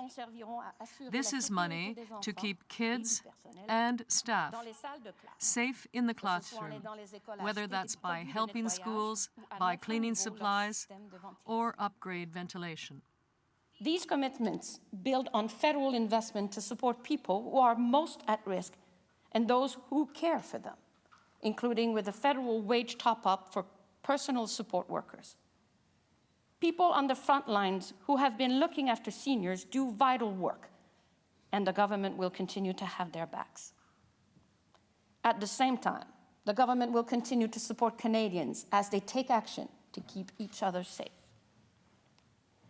Les gens font déjà leur part en portant un Already, masque. people are doing their part by wearing masks. That's important, and we can build on that commitment. Working with private sector partners, the federal government created the COVID Alert app. Canadians living in Ontario, Newfoundland and Labrador, New Brunswick and Saskatchewan now have an extra tool to keep themselves and others safe. The government hopes all the others will sign on so that people in all parts of the country can do their part and be better protected. The government will also continue to work on getting Canadians the personal protective equipment they need. This spring, the government issued a call, and thousands of Canadian businesses and manufacturers responded. From shop floors to companies big and small, Canada's dynamic businesses met the challenge as their workers stepped up. And in less than 6 months, Canadians are now manufacturing almost all types of PPE. The government will continue building that domestic capacity while securing supply chains to keep Canadians safe and create jobs. Canadians are pulling together, whether that's with PPE manufacturing, through the COVID Alert app, or by wearing a mask. In the same way, Canadian researchers and scientists are pitching in to the Team Canada effort with their knowledge and expertise. In the long run, the best way to end this pandemic is with a safe and effective vaccine. Canada's vaccine strategy is all about ensuring that Canadians will be able to get a vaccine once it is ready. There are many types of potential candidates. Canada is exploring the full range of options. The government has already secured access to vaccine candidates and therapeutics while investing in manufacturing here at home. And to get the vaccines out to Canadians once they're ready, the government has made further investments in our capacity for vaccine distribution. From the vaccine task force that provides the best advice on vaccine purchasing and rollout, to the Immunity Task Force, looking at how COVID-19 is affecting vulnerable populations, Canada's top scientific minds are guiding the government every step of the way. The medical and scientific fight against this virus is crucial, and so are the livelihoods of every single Canadian worker and family. So, the second foundation of the government's approach is supporting Canadians through this crisis. The economic impact of COVID-19 on Canadians has already been worse than the 2008 financial crisis. These consequences will not be short-lived. This is not the time for austerity. Canada entered this crisis in the best fiscal positions of its peers, and the government is using that fiscal firepower on things like the Canada Emergency Response Benefit and on the Canada Emergency Wage Subsidy, so that Canadians, businesses, and our entire economy have the support needed to weather the storm. Canadians should not have to choose between health and their job, just like Canadians should not have to take on debt that their government can better shoulder. People losing their jobs is perhaps the clearest consequence of the global economic shock that Canadians, like those in other countries, have faced. The CERB helped people stay healthy at home while being able to keep food on the table. The CEWS helped people keep their jobs or be rehired if they had been laid off. But there is still more to be done. Unemployment is in the double digits, and underemployment is high. Women, racialized Canadians, and young people have borne the brunt of job losses. Canadians need good jobs that they can rely on. To help make that happen, the government will launch a campaign to create over 1 million jobs, restoring employment to previous levels. This will be done by using a range of tools, including direct investments in the social sector and infrastructure, immediate training to quickly skill up workers, and incentives for employers to hire and retain workers. One way the government will create these jobs is by extending the Canada Emergency Wage Subsidy right through the next summer. The government will work with businesses and labor to ensure the program meets the needs of the health and economic situation as it evolves.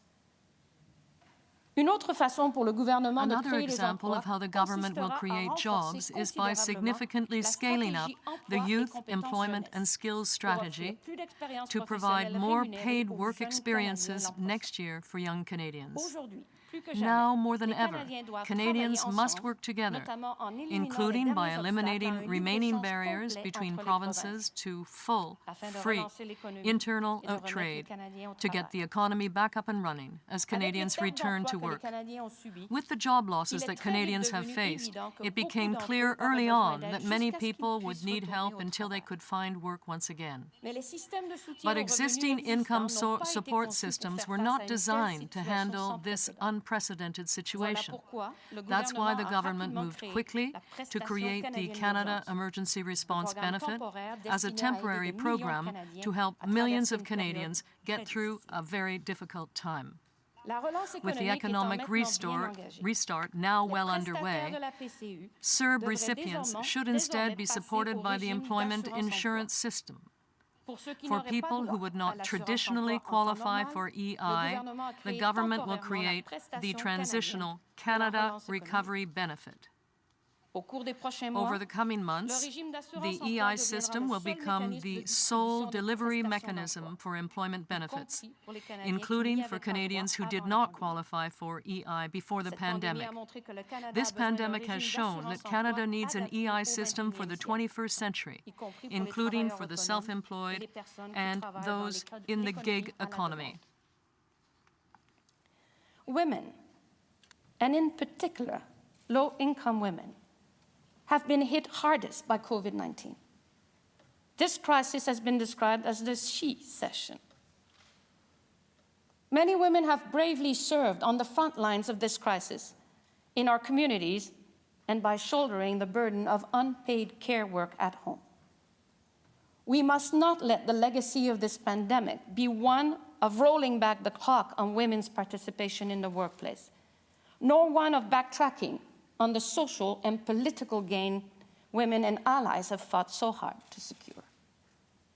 The government will create an action plan for women in the economy to help more women get back into the workforce and to ensure a feminist, intersectional response to this pandemic and recovery. This plan will be guided by a task force of experts whose diverse voices will power a whole-of-government approach. It has been nearly 50 years since the Royal Commission on the Status of Women outlined the necessity of childcare services for women's social and economic equality. We have long understood that Canada cannot succeed if half the population is held back. Canadians need more accessible, affordable, inclusive, and high-quality childcare. Recognizing the urgency of this challenge, The government will make a significant, long-term, sustained investment to create a Canada-wide early learning and childcare system. The government will build on previous investments, learn from the model that already exists in Quebec, and work with all provinces and territories to ensure that high-quality care is accessible to all. There is broad consensus from all parts of society, including business and labor leaders, that the time is now. The government also remains committed to subsidizing before and after-school program costs.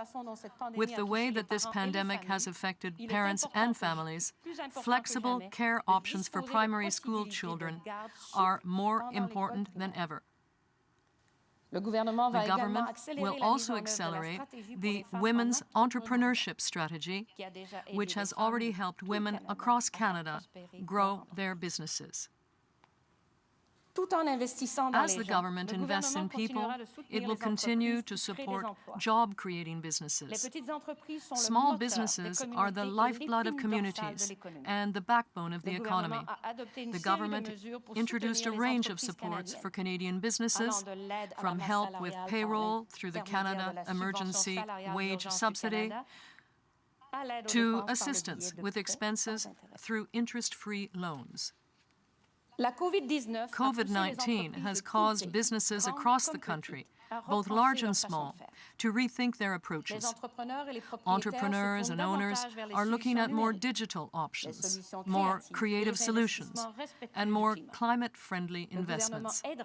The government will help businesses adapt for the future and thrive. This fall, in addition to extending the wage subsidy, the government will take further steps to bridge vulnerable businesses to the other side of the pandemic by expanding the Canada Emergency Business Account to help businesses with fixed costs, by improving the Business Credit Availability Program, and by introducing further support for industries that have been the hardest hit, including travel and tourism, and cultural industries like the performing arts. This COVID-19 emergency has had huge costs, but Canada would have been in a deeper recession and in a bigger long-term deficit if the government had done less. With interest rates so low, central banks can only do so much to help. There is a global consensus that governments must do more. Government can do so while also locking in the low cost of borrowing for decades to come. This government will preserve Canada's fiscal advantage and continue to be guided by values of sustainability and prudence. There are two distinct needs. The first is to help Canadians in the short term, to do whatever it takes, using whatever fiscal firepower is needed to support people and businesses during the pandemic. The best way to keep the economy strong is to keep Canadians healthy. The second need is to build back better with a sustainable approach for future generations. As the government builds a plan for stimulus and recovery, this must be done responsibly. In the longer term, the government will focus on targeted investments to strengthen the middle class, build resiliency, and generate growth. The government will also identify additional ways to tax extreme wealth inequality, including by concluding work to limit the stock option deduction for wealthy individuals at large, established corporations, and addressing corporate tax avoidance by digital giants. Un constat s'impose. Web giants are taking Canadians' money while imposing their own priorities. Things must change and will change. The government will act to ensure their revenue is shared more fairly with our creators and media, and will also require them to contribute to the creation, production, and distribution of our stories on screen, in lyrics, in music, and in writing. This fall, the government will release an update to Canada's COVID-19 Economic Response Plan. This will outline the government's economic and fiscal position, provide fiscal projections, and set out new measures to implement the throne speech. This update will make clear that the strength of the middle class and the well-being of all Canadians remain Canada's key measures of success. As we fight for every Canadian and defend everybody's ability to succeed, we also need to focus on the future and on building back better. This forms the third foundation of the government's approach. Around the world, advanced economies are realizing that things should not go back to business as usual. COVID-19 has exposed the vulnerabilities in our society. The government will create a resiliency agenda for the middle class and for people working hard to join it. This will include addressing the gaps in our social systems, investing in healthcare, and creating jobs. It will also include fighting climate change and maintaining a commitment to fiscal sustainability and economic growth as the foundation of a strong and vibrant society. Central to this is recognizing that one of the greatest tragedies of this pandemic is the lives lost in long-term care homes. Elders deserve to be safe, respected, and live in dignity. Although long-term care falls under provincial and territorial jurisdiction, the federal government will take any action it can to support seniors while working alongside the provinces and territories. The government will work with Parliament on criminal code amendments to explicitly penalize those who neglect seniors under their care, putting them in danger. The government will also work with the provinces and territories to set new national standards for long-term care so that seniors get the best support possible. It will also take additional action to help people stay in their homes longer. The government remains committed to increasing old age security once a senior turns 75 and boosting the Canada Pension Plan Survivors Benefit. The government will look at further targeted measures for personal support workers who do an essential service helping the most vulnerable in our communities. Canada must better value their work and their contributions to our society. COVID-19 has disproportionately affected Canadians with disabilities and highlighted long-standing challenges. The government will bring forward a disability inclusion plan, which will have a new Canadian disability benefit modeled after the Guaranteed Income Supplement for seniors, a robust employment strategy for Canadians with disabilities, and a better process to determine eligibility for government disability programs and benefits. Over the last 6 months, it has become clearer than ever why Canadians need a resilient healthcare system. The government will ensure that everyone, including in rural and remote areas, has access to a family doctor or primary care team. COVID-19 has also shown that our system needs to be more flexible and able to reach people at home. The government will continue to expand capacity to deliver virtual healthcare. The government will also continue to address the opioid epidemic tearing through communities, which is an ongoing and worsening public health crisis. Additionally, the government will further increase access to mental health resources. All Canadians should have the care they need when they need it.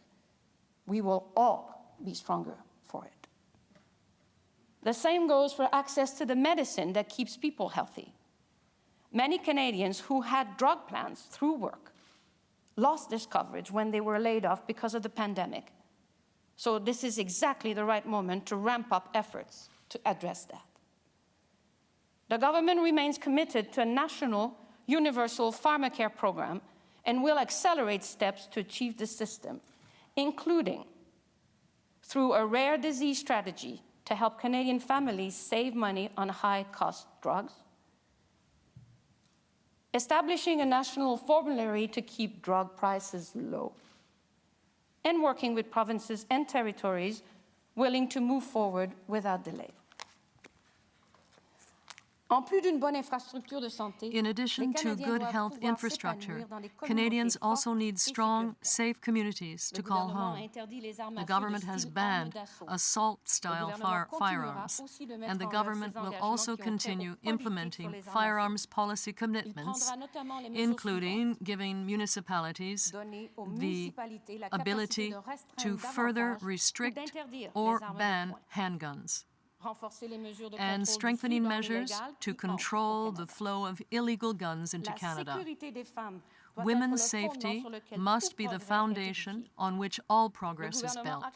The government will accelerate investments in shelters and transition housing and continue to advance with a national action plan on gender-based violence. To keep building strong communities, over the next 2 years, the government will also invest in all types of infrastructure, including public transit, energy-efficient retrofits, clean energy, rural broadband services, and affordable housing, particularly for Indigenous peoples and northern communities. In the last 6 months, many more people have worked from home, done classes from the kitchen table, shopped online, and accessed government services remotely. So it has become more important than ever that all Canadians have access to the Internet. The government will accelerate the connectivity timelines and ambitions of the Universal Broadband Fund in order to ensure that all Canadians, no matter where they live, have access to high-speed internet. And to further link our communities together, the government will work with partners to support regional routes for airlines.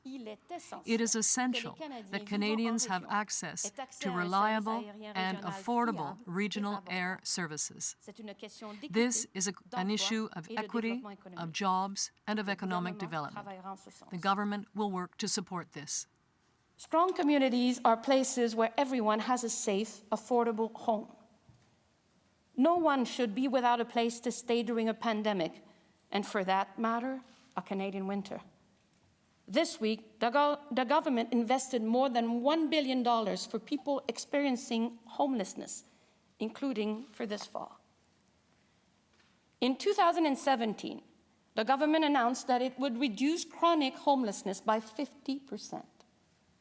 The government has already helped more than 1 million people get a safe and affordable place to call home. Given the progress that has been made and our commitment to do more, the government is now focused on entirely eliminating chronic homelessness in Canada. At the same time, the government will also make substantial investment in housings for Canadians. The government will add to the historic National Housing Strategy announced in 2017 by increasing investment to rapid housing in the short term and partnering with not-for-profit and co-ops in the mid to long term. For the middle class, the government will also move forward with enhancement to the first-time homebuyer incentive, including in Canada's largest cities, so families can afford to buy their first home. Housing is something everyone deserves, and it's also a key driver of the economy. Construction projects create jobs, and having a home is critical so people can contribute to their communities. Just like everyone deserves a home, everyone deserves to be able to put nutritious food on the table. The pandemic has made that harder for Canadians. The government will continue to work with partners, including directly with First Nations, Inuit, and Métis Nation partners, to address food insecurity in Canada. The government will also strengthen local food supply chains here in Canada. The Canadian and migrant workers who produce, harvest and process our food, from people picking fruit to packing seafood, have done an outstanding job getting good food on people's plates. They deserve the government's full support and protection. The government will also ensure that those in Canada's supply-managed sectors receive full and fair compensation for recent trade agreements. Farmers keep our families fed, and we will continue to help them succeed and grow. This pandemic has revealed gaps in health, housing, and food supply, and it has also laid bare inequalities Canadians face in the workforce. We have an opportunity to not just support Canadians, but grow their potential. Working with the provinces and territories, the government will make the largest investment in Canadian history in training for workers.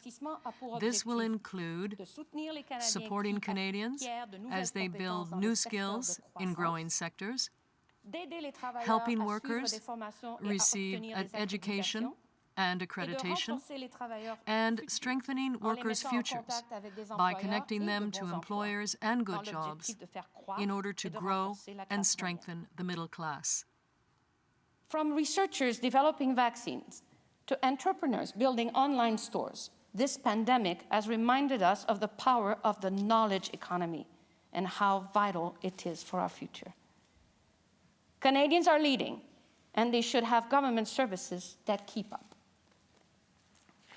The government will make generational investments in updating outdated IT systems to modernize the way that government serves Canadians, from the elderly to the young, from people looking for work to those living with a disability. The government will also work to introduce free, automatic tax filing for simple returns to ensure citizens receive the benefits they need. Government must remain agile and ready for what lies ahead. Climate action will be a cornerstone of our plan to support and create 1 million jobs across the country. This is where the world is going. Global consumers and investors are demanding and rewarding climate action. Canadians have the determination and ingenuity to rise to this challenge and global market opportunity. We can create good jobs today and a globally competitive economy, not just next year, but in 2030, 2040, and beyond. Canadians also know climate change threatens our health, way of life, and planet. They want climate action now, and that is what the government will continue to deliver. The government will immediately bring forward a plan to exceed Canada's 2030 climate goal. The government will also legislate Canada's goal of net zero emissions by 2050. As part of its plan, the government will create thousands of jobs, retrofitting homes and buildings, thereby cutting energy costs for Canadian families and businesses, invest in reducing the impact of climate-related disasters like floods and wildfires to make communities safer and more resilient, help deliver more transit and active transit options, and make zero-emissions vehicles more affordable while investing in more charging stations across the country. A good example of adapting to a carbon-neutral future is building zero-emissions vehicles and batteries. Canada has the resources, from nickel to copper, needed for these clean technologies. This, combined with Canadian expertise, is Canada's competitive edge. The government will launch a new fund to attract investments in making zero-emissions products and cut the corporate tax rate in half for these companies to create jobs and make Canada a world leader in clean technology. The government will ensure Canada is the most competitive jurisdiction in the world for clean technology companies. Additionally, the government will transform how we power our economy and communities by moving forward with the Clean Power Fund, including with projects like the Atlantic Loop that will connect surplus clean power to regions transitioning away from coal, and support investments in renewable energy and next-generation clean energy and technology solutions. Canada cannot reach net zero without the know-how of the energy sector and the innovative ideas of all Canadians, including people in places like British Columbia, Alberta, Saskatchewan, and Newfoundland and Labrador.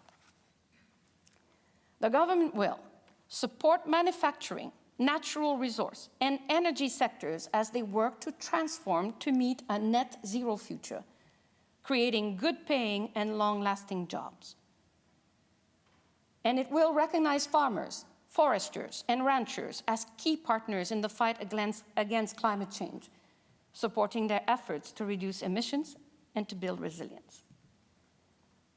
The government will continue its policy of putting a price on pollution while putting that money back in the pockets of Canadians. It cannot be free to pollute.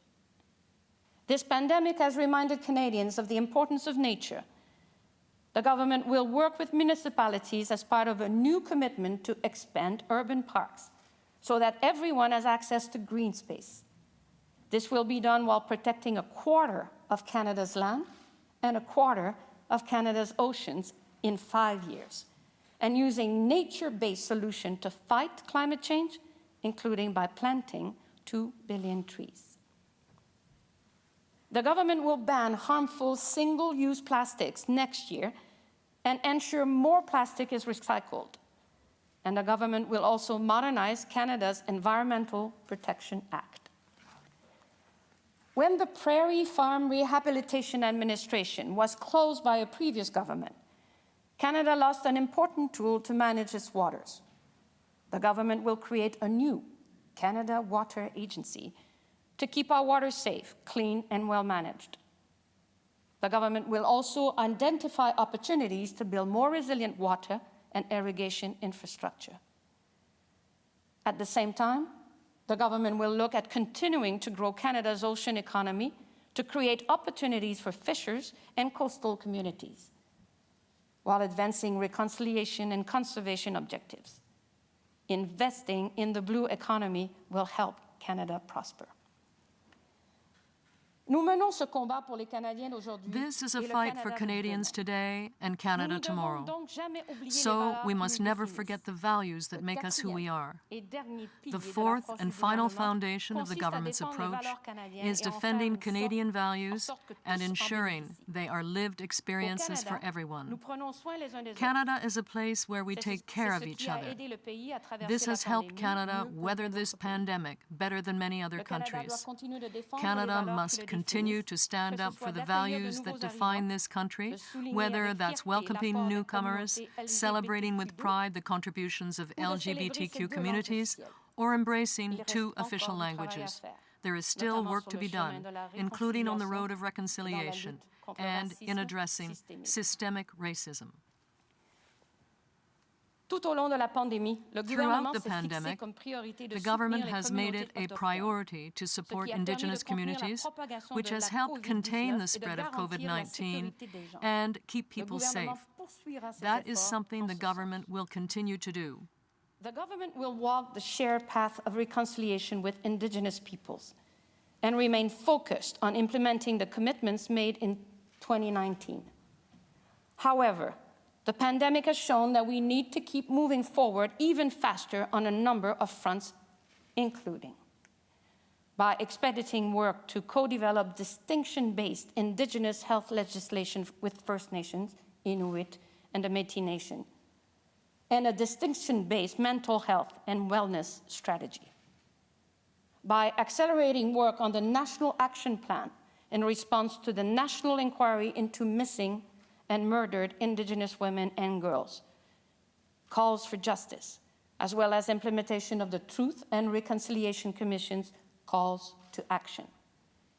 And by continuing to close the infrastructure gap in Indigenous community, working on a distinction basis with First Nations, Inuit, and the Métis Nation to accelerate the government's 10-year commitment. The government will also make additional resiliency investment to meet the clean drinking water commitment in First Nations community and support additional capacity building for First Nations, Inuit, and the Métis Nation. The government will also move forward to introduce legislation to implement the United Nations Declaration on the Rights of Indigenous Peoples before the end of this year. For too many Canadians, systemic racism is a lived reality. We know that racism did not take a pause during the pandemic. On the contrary, COVID-19 has hit racialized Canadians especially hard. Many people, especially Indigenous people and Black and racialized Canadians, have raised their voices and stood up to demand change. They are telling us that we must do more, and the government agrees. The government pledged to address systemic racism and committed to do so in a way informed by the lived experiences of racialized communities and Indigenous peoples. The government has invested in economic empowerment through the Black Entrepreneurship Program, while working to close the gaps in services for Indigenous communities. Important steps were taken with the release of Canada's anti-racism strategy for 2019 to 2022, the creation of an anti-racism secretariat, and the appointment of the first ever minister focused specifically on diversity and inclusion. This is all good, but much more needs to be done for permanent, transformative change to take place. The government will redouble its effort by taking action on online hate, going further on economic empowerment for specific communities, and increasing diversity on procurement, building a whole-of-federal government approach around better collection of disaggregated data, implementing an action plan to increase representation in hiring and appointments, and leadership development within the public service, and by taking new steps to support the artistic and economic contributions of Black Canadian culture and heritage. Progress must also be made through the policing and justice systems. All Canadians must have the confidence that the justice system is there to protect them, not to harm them.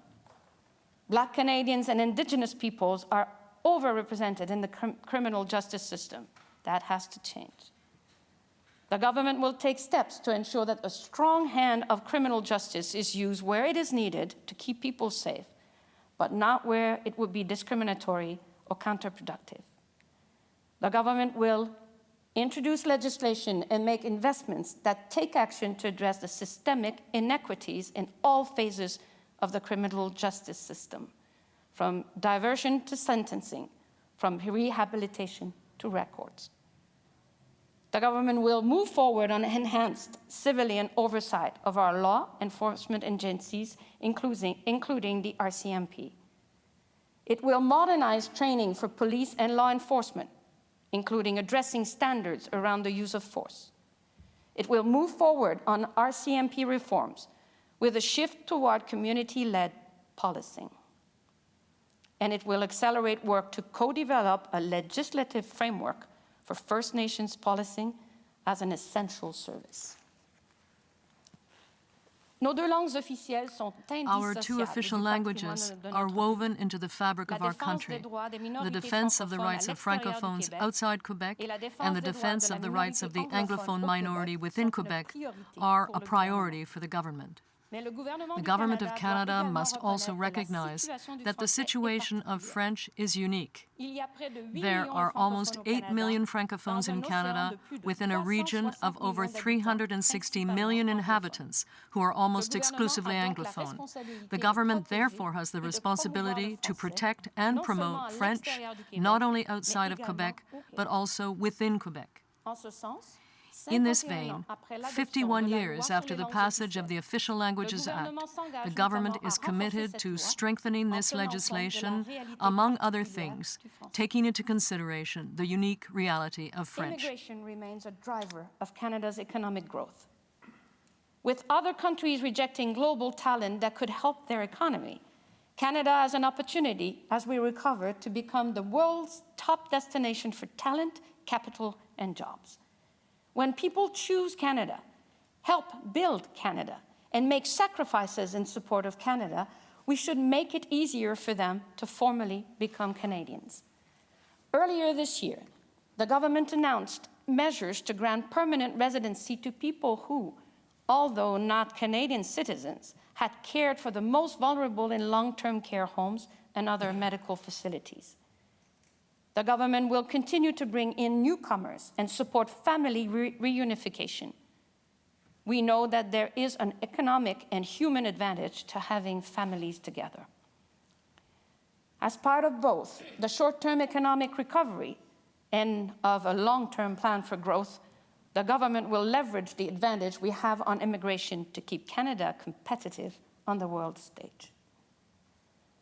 Nous devons donner suite à toutes ces We must take action on all of these priorities at home, but we must also address the world in which we live. COVID-19 has accelerated the existing trends towards a more fragmented global order. It remains in Canada's interest to create and maintain bilateral and multilateral relationships to advance peace and economic prosperity. The government will invest more in international development while supporting developing countries on their economic recoveries and resilience. Canada will also support work to ensure that people around the world have access to a vaccine. We cannot eliminate this pandemic in Canada unless we end it everywhere. The government will also continue to stand up for human rights and the rule of law. It is unacceptable that any citizen be arbitrarily detained. Michael Kovrig and Michael Spavor must be brought home. This is something for which all Canadians stand united. The government will continue to fight for free trade, including by leading the Ottawa Group to reform the World Trade Organization. Our like-minded allies and partners are investing to make sure their societies emerge stronger. This government's plan does that as well. Taken together, this is an ambitious plan for an unprecedented reality. The course of events will determine what needs to be done when. But throughout, protecting and supporting Canadians will stay the top priority. And the core values that have driven the government since day one will remain the same. In 2015, Canadians asked their government to deliver real change on everything from middle-class jobs to climate change. In 2019, the people chose a parliament that would keep moving forward on these shared goals. And in 2020, Canadians expect nothing less. It is no small task to build a stronger, more resilient country. It will take hard work. It will require a commitment to finding common ground. Mesdames et messieurs, les parlementaires, ladies and gentlemen, parliamentarians, Canadians have placed their trust in you to guide this country forward. They have placed their faith in you to work together to meet whatever challenges we face. Remember that we are here today because of the generations of Canadians who came before us. We are here because of the women and men, our parents, grandparents, and great-grandparents who had the courage to reach for a better future. Today, it is our turn, our moment to build a stronger and more resilient Canada for everyone. Members of the House of Commons, you will be asked to appropriate the funds to carry out the services and expenditures authorized by Parliament. Members of the Senate and members of the House of Commons, may you be equal to the profound trust bestowed on you by Canadians, and may divine providence guide you in all your duties.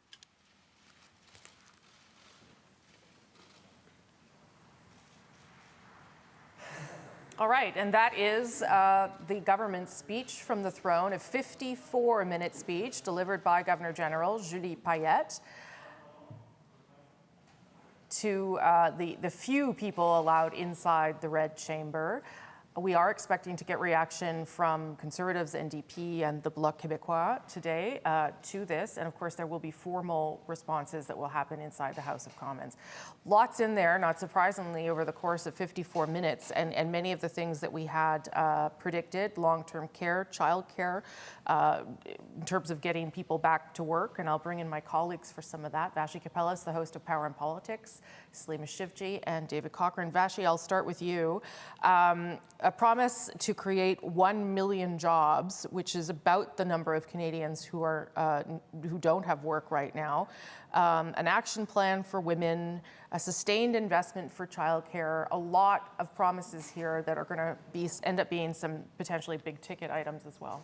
Yeah, there's so much in here. I don't even know if we can possibly encapsulate the major highlights, but I think what does perhaps indicate what the government was going for here is one line that stuck out to me.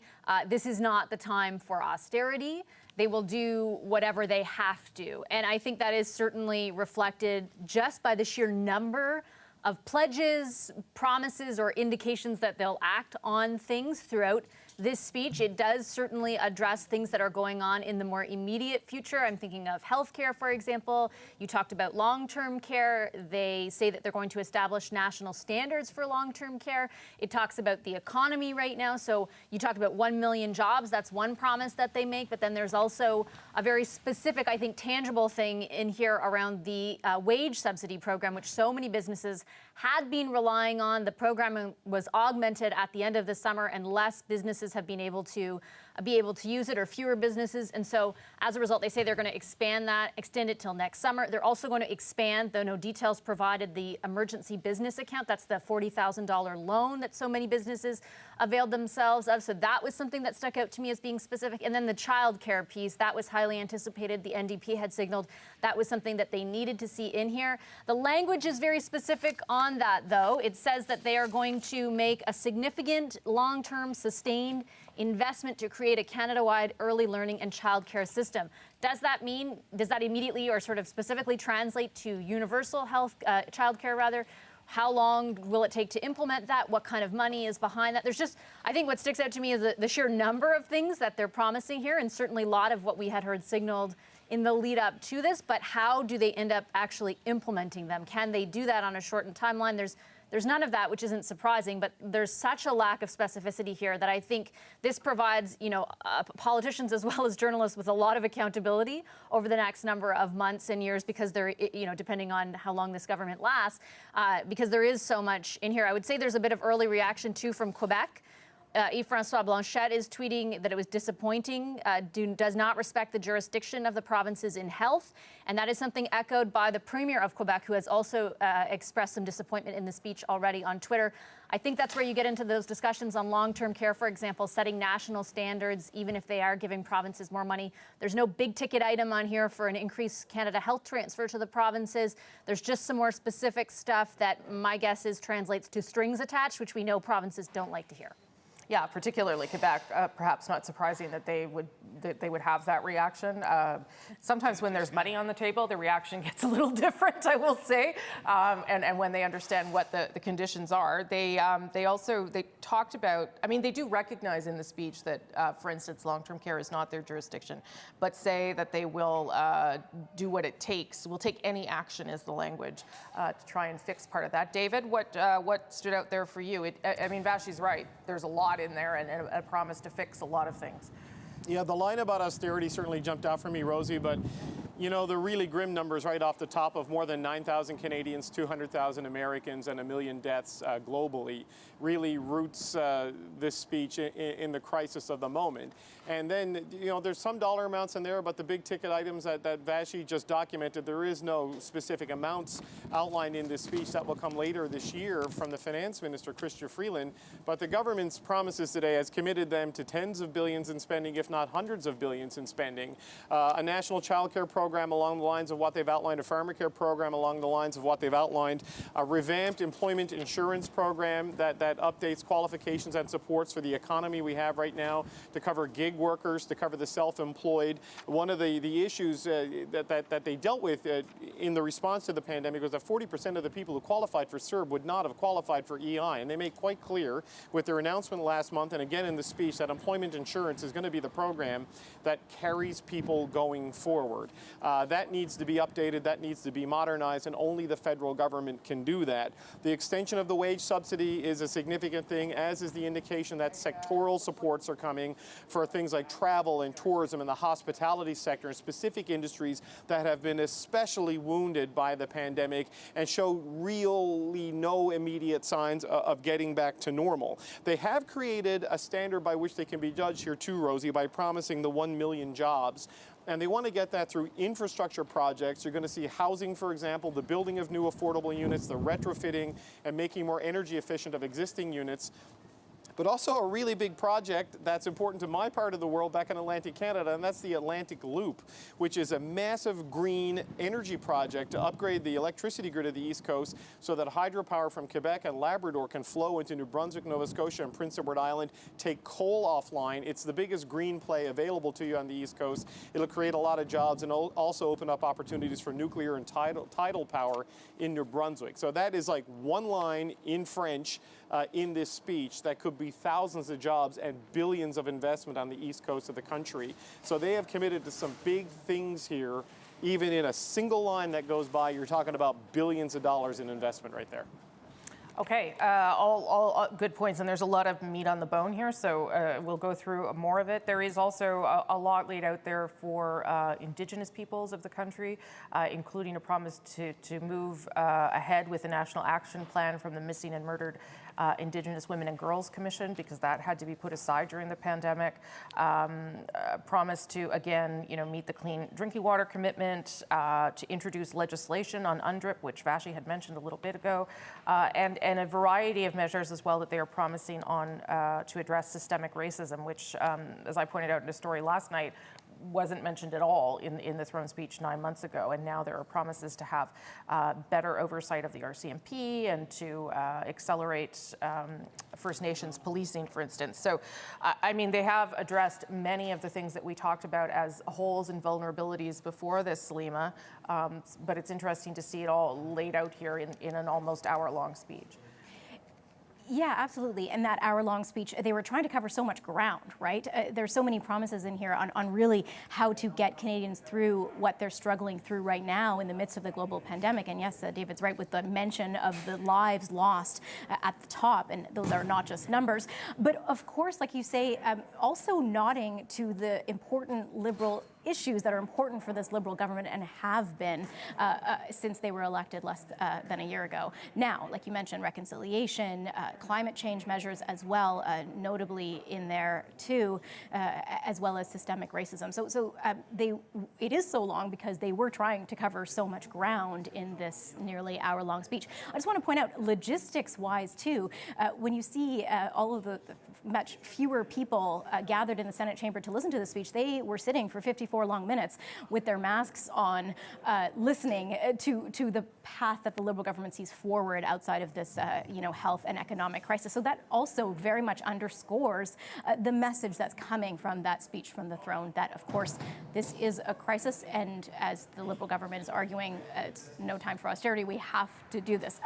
Important to note, if people are wondering, yes, there were many fewer people in the Senate chamber, but more than what is actually technically allowed in Ontario. For regular people, indoor gatherings are limited to 10 people inside, and that was just a recent switch to go back down to 10 people because of the cases and infections rising in Ontario and Quebec and in some Western provinces as well.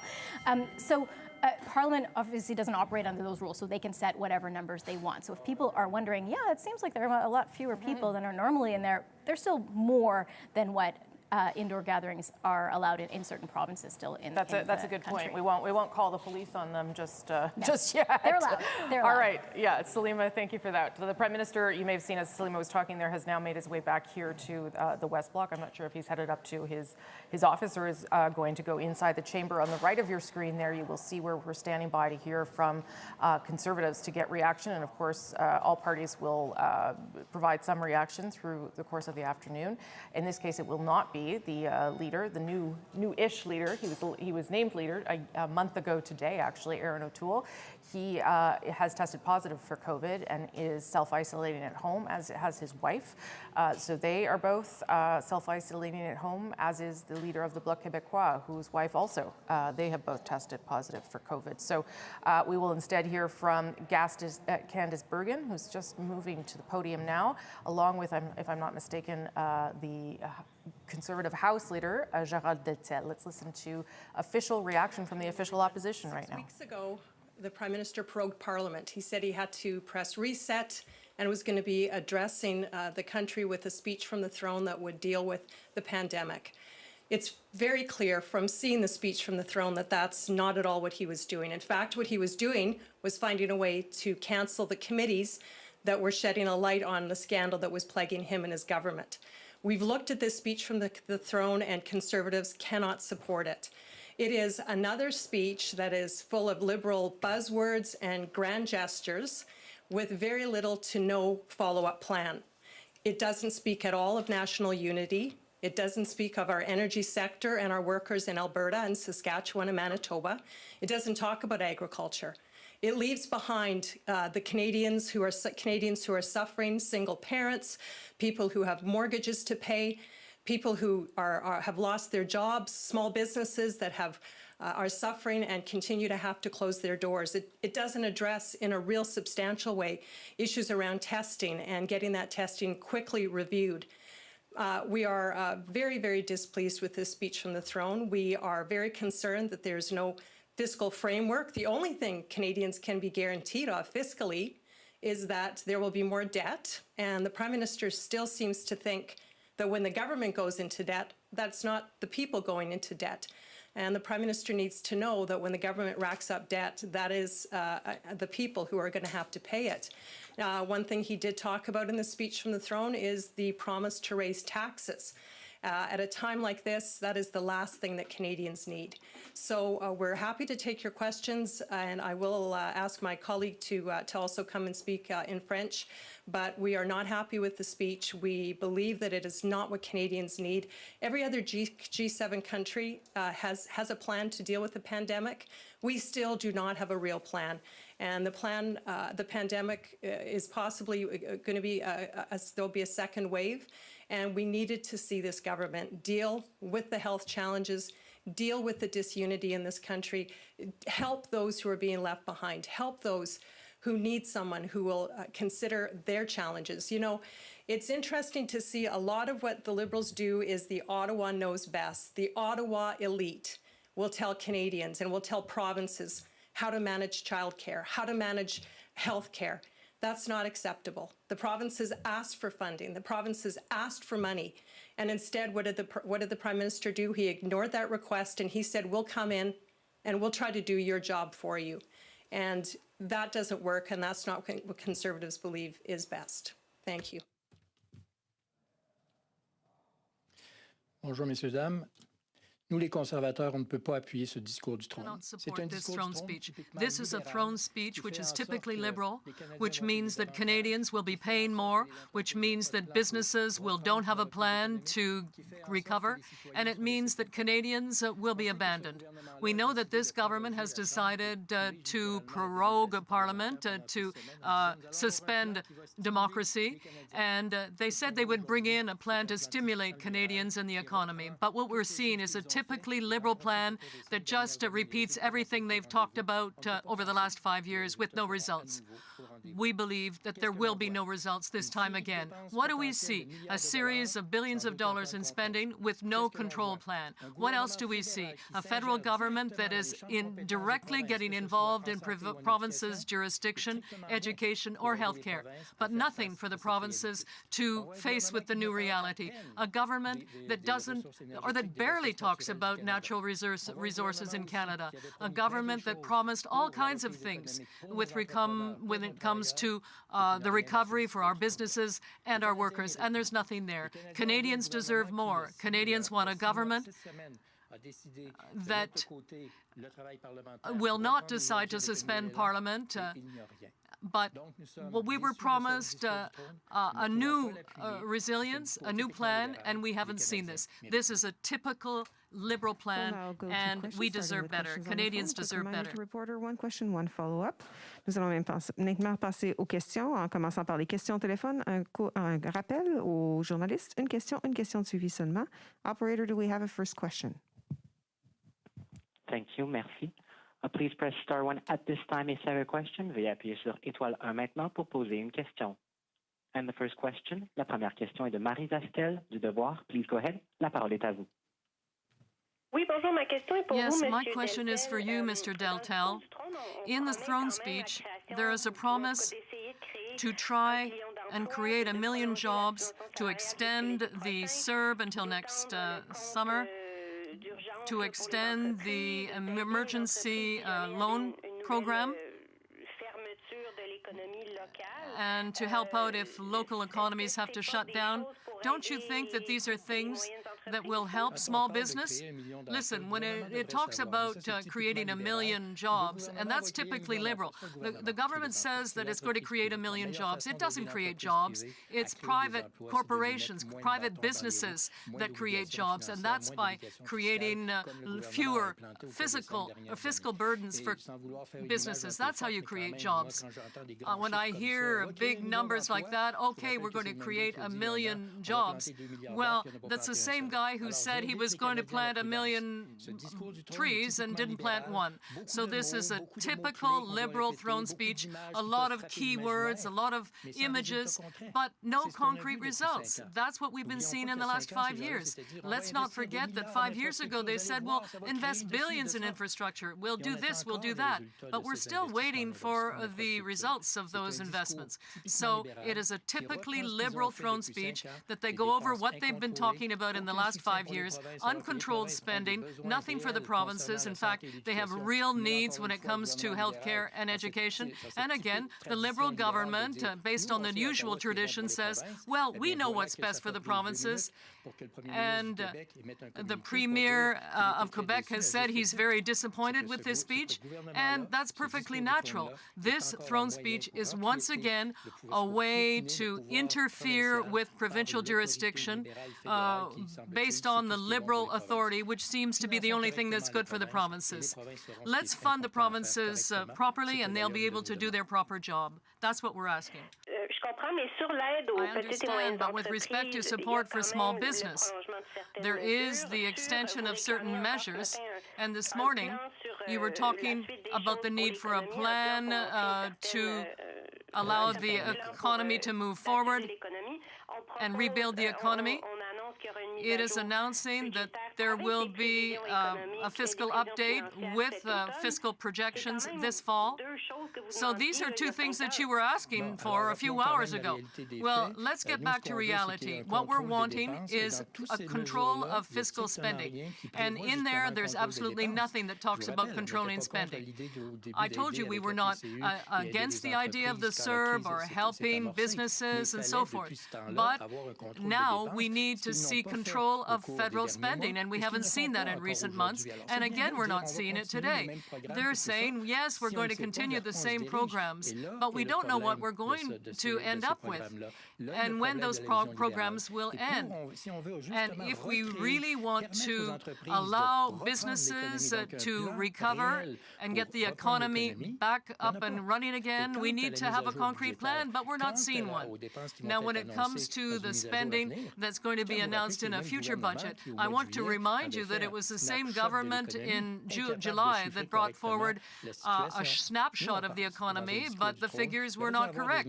So we think there need to be clear, specific measures in a throne speech to create a solid recovery among Canadian businesses. But what we're seeing is more money being spent that we don't have, which means that we're passing on this debt to our children and grandchildren. They're the ones that will end up paying.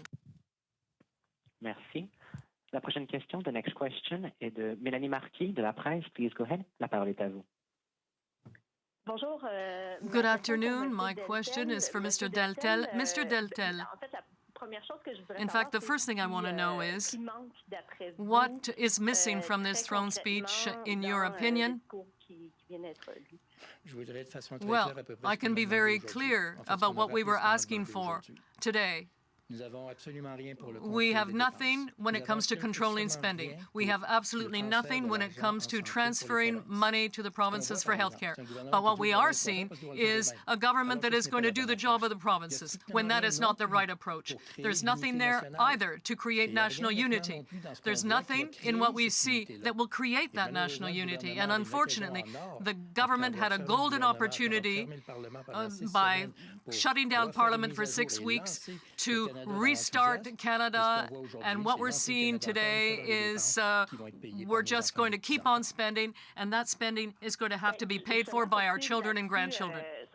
Well, with respect to national unity, Mr. O'Toole, in his first conversation with Mr. Trudeau, after being elected leader of the party, talked about the alienation of Western provinces. There's no talk about oil or oil pipelines. What is your reaction to that? Well, I talked about this earlier when I said there was nothing substantial in there when it comes to our country's natural resources. But Mr. Trudeau is so superior to everyone, or seems to think he's more superior, that he can keep on spending recklessly, and he doesn't actually see the problems that exist in Canada. Yes, it's true in the West, but it's true right across the country. And when you have a throne speech, you have an opportunity to bring Canadians together to face a common goal. But what we're seeing from the Liberals is just spending money that we don't have. Thank you. The next question, la prochaine question est de Émilie Bergeron de l'agence QMI. Please go ahead. La parole est à vous. Yes, my question is for Mr. Deltel as well. The Prime Minister, or Premier Legault, has reacted, particularly when it comes to what was said in the speech about healthcare. He says the government is not respecting provincial jurisdiction. Now, what bothers you about that in terms of jurisdiction over healthcare? Because when it comes to pharmacare, there is no real surprise that the Liberals want to move forward with that. Well, just because they have ambitions doesn't mean it's actually going to happen. And this is provincial jurisdiction, and that's typically Liberal. The Liberals have in their DNA to interfere with provincial jurisdiction. Premier Legault immediately responded, that's no accident, saying, you know, the government is telling the provinces what to do rather than giving the provinces the means of acting. Once again this morning, we mentioned the fact that we need to ensure that there are proper transfers for healthcare in the provinces and territories. Now, for months, for years now, the provinces have been asking for that. And when we talked about healthcare priorities, well, Canadians expected there to be something there for them.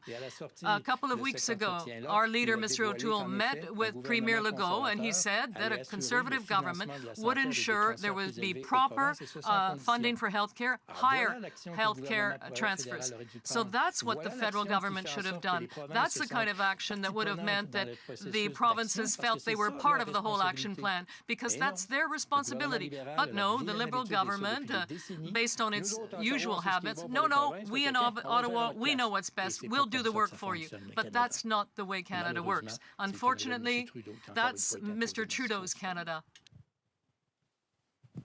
In terms of support for businesses, your leader was asking for there to be direct support for entrepreneurs. That we see in the throne speech. It talks about directly supporting businesses that may have had to shut down. So what is your response to that? Why is it not enough? Well, obviously, that support for businesses, yes, it's something that we have been asking for, but it depends on how it's articulated. The fact is that he could have told us exactly how he was going to do that. We'll wait to see what kind of measures the government actually introduces. But just because they say, yes, we'd like to do this, that in fact we can approve the whole plan. As long as they're saying, okay, we're giving money to businesses, but there's no plan to control spending, we can't go along with that. Ashley Burke, CBC News. The speech said that this was no time for austerity. With so many Canadians struggling through this crisis, how do you respond to that message? Well, I think it's typical of the Liberals. I mean, every speech from the throne has been promises of massive spending and tax increases. This is no different. Our belief is that when times are good, the government should have been responsible and should have been managing the finances of the country in a responsible way. And then when times are difficult, as they are right now, the government would be spending to support Canadians and to get our economy going again. The only thing that we've seen from this speech from the throne is that this was the way for Trudeau to cover up his scandals. It was a way for him to shut down the committees. And now he's promising, again, grand gestures, interfering in provincial jurisdiction, not supporting the provinces when they've asked for some support, and raising taxes on Canadians. And I think it said in the speech, he mentioned government will go into debt. He repeated that line again, that government will go into debt so that Canadians don't have to. This seems to be the same type of thinking that budgets balance themselves. The people of Canada are going into deeper deficit. $343 billion. That's the people of Canada. That's our children and our grandchildren. And it's very disturbing to see the Prime Minister and the Liberals don't recognize that. That's concerning. If they had come out and said, we recognize that this has to be paid and that we will support Canadians, but there also has to be some fiscal stability. They're still talking about budgets balance themselves. And it's very, very concerning, not just for Conservatives, but for Canadians and for those who are being left behind by all of this. I understand it hasn't been decided yet whether or not Mr. O'Toole will be speaking himself tonight after the Prime Minister addresses the nation. What's holding up that decision? Well, as you're aware, he has COVID. And so there are some very serious considerations. Obviously, he won't be able to speak live. But my understanding is, as we speak, there's some discussions going on and some options that are being looked at. Mackenzie? Hi, Mackenzie Gray with CTV News. Your party has now said that you're not going to support the throne speech. Bloc Québécois leader Yves-François Blanchet has tweeted essentially saying that his party doesn't look like he'll support the throne speech as well. Are you ready for an election if the NDP doesn't support the throne speech? Well, Conservatives are ready for an election if that's where this goes. I think the Prime Minister had an opportunity to present a real plan to Canadians, and he didn't do that. It's very disappointing to see what he's done in the middle of a pandemic, proroguing Parliament, stopping committees, stopping parliamentarians from doing their work, all with the excuse that he was actually going to present something to Canadians to deal with this pandemic and the ongoing effects of it. And instead, it's just grand gestures and empty promises and waiting into jurisdiction that he has no business wading into. So, but of course, Conservatives, we're ready. We don't believe that Canadians are wanting to go to the polls, but if there's an election, we'll be ready for it. So you're not concerned about Canadians not wanting to go to the polls? I mean, well, if we get is this not a game of chicken, though, between the parties about what's going to happen? This is a democracy. This is a democracy. And so in a democracy, when the government presents a speech from the throne that we can't support, that's we have to put the best interests of Canadians top of mind. And so we can't support this. Canadians are looking to us to do our job and hold the government accountable. Canadians to not have an election during a pandemic? Well, then the Prime Minister should have presented a speech from the throne that address the concerns of the opposition, that address the concerns of the provinces, that address the concerns of everyday Canadians who are struggling, who are left behind, who are worried, who don't read this document and feel any sense of security. That was up to the Prime Minister to decide, and he made his decision. Une question? Oui, bonjour, Laurence Martin, Radio-Canada. Ma question est pour M. Deltel. In all these subsidies and grants that were promised by the Trudeau government today in this throne speech, which specifically, or which ones specifically, would you get rid of? Well, you know, this attitude of cherry picking to try and please everyone and then choosing the ones that will be the right winners is not the right approach. What we would like to see, obviously we want to help entrepreneurs and workers and businesses who are out of work and having trouble. But when there is absolutely no plan to control spending, that could lead to a real derailment. We saw that this summer with the CERB that was relevant when the crisis began, but in the summer they decided not to change anything, and the fact is that there were not enough people at work. I think that's the first time in Canada that we had a 15% unemployment rate and not enough people at work. It was Justin Trudeau that created that. He increased unemployment and not enough jobs at the same time. That's something quite exceptional. So once again, we're asking the government to bring in a plan to help Canadians and businesses, yes, and ensure that there can be economic prosperity. But at least there must be some control, and there's absolutely no control in actual fact. So the government will continue to spend money, and it forgets that deficits, they are not paid by them. The people who are going to pay for those deficits are people who come afterwards. So you've talked about the importance of control, but if you were in government, which of these promises made today by the Trudeau government, which of these grants or subsidies would you cut? Well, what you have to understand in what was presented today was a lot of promises of spending that are not costed. You know, fine, throne speech is somewhat general, but the fact is that when we're talking about huge spending, when we're talking about what the government did in 6 months, completely losing control of spending, I don't think there's never been a deficit this high in Canada. When we see the government managing the pandemic, but forgetting about what is necessary in a proper economy, not racking up deficits in times of prosperity. And what we're seeing is unended spending, no costing, and the result is there's absolutely no control. So for us, as long as they're announcing without a plan to control spending, well, as far as we're concerned, that's not the way to govern. More questions on the phone before coming back to the room. Operator, do we have a next question? Thank you. The next question, la prochaine question est de Catherine Lévesque de la Presse canadienne. Please go ahead. La parole est à vous. Yes, good afternoon.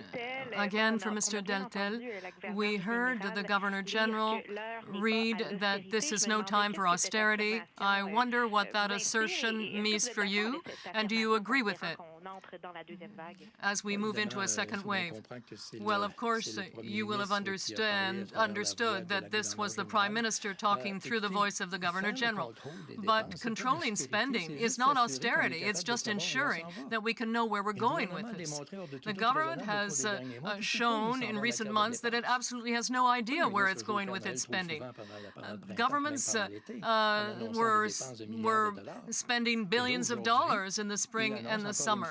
And again, they're announcing more spending with no plan to rein that in, even though we have a huge deficit. Once again, and we repeated this today, and it's obvious this is not a ridiculous idea. Anyone managing public funds must have a plan to control spending.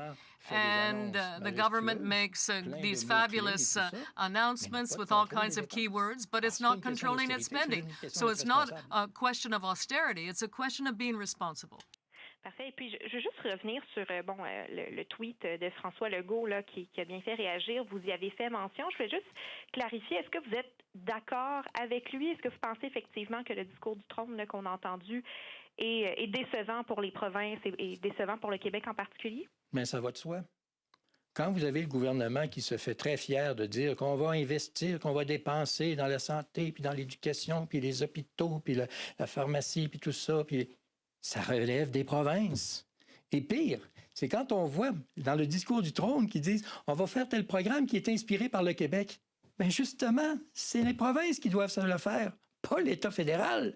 Mais M. Trudeau est trop heureux d'être content de pouvoir dire « tiens, on va leur dire quoi faire, puis moi je vais le faire à leur place ». M. Trudeau a une approche qui est beaucoup trop directrice face aux provinces, plutôt que de laisser les provinces agir. Pas lui qui a inventé ça. Son père était pas mal fort là-dedans aussi. We'll now take more questions in the room. Good afternoon, Jason Unraw, freelance. Alberta's mention in the throne speech was basically that it had to be part of a net zero emission plan. Given that, the oil patches there, the federal government has purchased a $4.5 billion pipeline that, remains moribund to a certain extent. I mean, how soon do you think that the oil patch will just be shuttered completely by this government and its policies? Well, unfortunately, Trudeau made no qualms about that was what he wanted to do. He said at the very beginning of his mandate when he was first elected that he wanted to shut down the oil sector in Canada. And that's exactly what he has been doing with every piece of legislation, with every move that he's made. It has been with the goal of shutting down one of Canada's most important natural resources, our energy, which is extracted and transported in the most responsible way in the world. So this speech from the throne, which again was touted as a plan for Canadians to deal with the pandemic, it's clear it was nothing more than a way for him to cover up his WE scandal. There was no real words of unity. There was no words that said to Alberta, Saskatchewan, Manitoba, forestry workers in BC, we value you. We value our natural resources. We're proud of Canadian natural resources. We're proud of Canadian agriculture. And we want to be, as we're coming out of this pandemic, we want to be helping our farmers, our gas and oil workers, our forestry workers, our fishery workers. The government should have said all of that, and they didn't. And I think it's not a surprise, but I think we were hoping for something. The Prime Minister talks about better. We were certainly hoping for something better because there are individual lives that are being impacted. People who are losing their homes, people who are, they've lost their livelihood, they've lost any hope with oil, gas, with prices going down, but add to it a government and a party that ideologically is opposed to them. It's very, very concerning. And Conservatives continue to be the only party that is standing up for the West and that wants to see our country once again united. From every corner of this country, we can be united. But not under this Prime Minister, not under this Liberal government. It is appearing that's a pipe dream, unfortunately. And switching gears slightly, the throne speech seemed to be predicated on this idea of an indefinite COVID-19 pandemic panic, if you will. They could shut down tomorrow, and this has caused extreme duress on livelihoods, people, businesses. So understanding that these types of lockdown measures are under the purview of the provinces and the municipalities, I'd like you to comment a little bit on these lockdown measures and whether or not they're useful in this situation. I mean, our civil liberties are being taken away from us? Well, I think if you go back to when the pandemic first hit in January, there were things that the government could have done that we asked about and that others asked about that the Liberals ignored. And that caused more problems for the provinces. So the border, closing the border, for example, because the federal government didn't do that, it caused problems for the provinces, and each province has had to respond and react to the decisions the federal government has made. I do not believe, Conservatives don't believe that we can afford another economic shutdown. You know, if you have a government job and you have to stay at home, you're still going to get your paycheck. But if you are working for a small business, or you are a small business, you can't afford to stay home even for a 2-week quarantine. If your child has a sniffly nose and has to be home from school for a few days, and you're a single mom, you can't afford to stay home with that child for 2, 3, 4, 5 days. These are real problems that provinces are grappling with. They asked the Prime Minister to recognize that, to give them support, and instead he ignored their requests and is wading into their jurisdiction. So I think the provinces are doing the best job they can with what they have, but the Prime Minister ignored what they really asked for. And the concern is, because he keeps making these mistakes, there's a real concern with how is he going to make proper decisions in the future when he's not able to yesterday or today. This is all the time we have for the press conference. Thank you. C'est le temps. La conférence de presse est maintenant terminée. Nous demandons aux journalistes au téléphone de rester en ligne pour la prochaine conférence de presse. We ask reporters on the line to remain on the line for the next press conference. Thank you. Okay, and that is the reaction from the official opposition, the Conservative Party, saying that they cannot and will not support the throne speech, that they are displeased with what they heard there. Lots of criticism around, for instance, lack of mention of Alberta and natural resources in any substantive way. They also talked about how they wanted to hear more from the government about how they plan to control spending. Interestingly, the speech itself said that it is not the time for austerity, but Gerald Deltel, the Conservative House leader, said, quote, controlling spending is not austerity. So you can sort of see the lines, political lines being decided there. I will make one point around the jurisdiction issue, which is something the Conservatives also went hard after, the government saying that they wanted to interfere in provincial jurisdiction on matters of long-term care or childcare, for instance. In fact, the speech does not say that. The speech says that the government wants to work alongside the provinces and territories. So choosing some things that maybe they're playing a little fast and loose with what the government actually indicated in terms of what it hopes to do. We are going to have to say goodbye in just a couple moments to Newfoundland, but I also want to bring in, if I can, at issue, we're standing by to hear from the NDP leader, Jagmeet Singh. A reminder to everybody that it takes, of course, more than one party saying we don't like this to bring down the government. In fact, you need all three of them to say they don't like it. And so that's what we're waiting to hear from Jagmeet Singh, the NDP leader, whether there's enough in here for him to be satisfied with. But first, if you're watching us on CBC Television in Newfoundland and Labrador, Here and Now starts in just a moment, but you can keep watching Reaction to the Throne speech on CBC News Network, and we'll, of course, carry the Prime Minister's address to the nation at 8 p.m. Newfoundland time. So we see you back here for that. All right, at issue, I'll bring you in now that I've sent Newfoundland on their merry way. Just some initial reactions to what you heard there in the speech or from the Conservatives. Andrew, why don't I start with you this time? Well, I mean, we've been hearing over the last few weeks the government kind of going back and forth in public about whether this is going to be a big, expansive, ambitious agenda or whether it's going to be focused tightly on the pandemic. They seem to have landed somewhere in the middle, but mostly it looks like they've kind of taken that ambitious agenda stuff and tacked on a bit of a rewrite in the front of it with some nods towards the pandemic and some extensions of existing measures, but virtually nothing on actually how they would address the pandemic itself. Some expansion of the existing emergency measures, but no talk about how they would unwind those. And so when the question comes that those of us on the fiscal conservative side raise about... And again, people are no better off. So this is Andrew, I'm going to interrupt you just because the NDP leader is speaking. I'll come back. No, totally my fault. We'll listen to him and we'll come back to you. Here's the NDP leader, Jagmeet Singh. Particularly when the first action this Liberal government's going to take right now that we have as a proposal in front of us that we received in the summer is a plan to cut the help that those Canadians who can't get back to work receive. Their plan is to cut the help they get. That is an action that is the opposite of the words in this throne speech. So we are making very clear to the Prime Minister, if you want New Democrat Party support, if you want my support, then you have to stop the proposal to cut help to Canadians who cannot get back to work and make sure you put in place paid sick leave for all Canadian workers. If you want something to support, that is something I will support right away.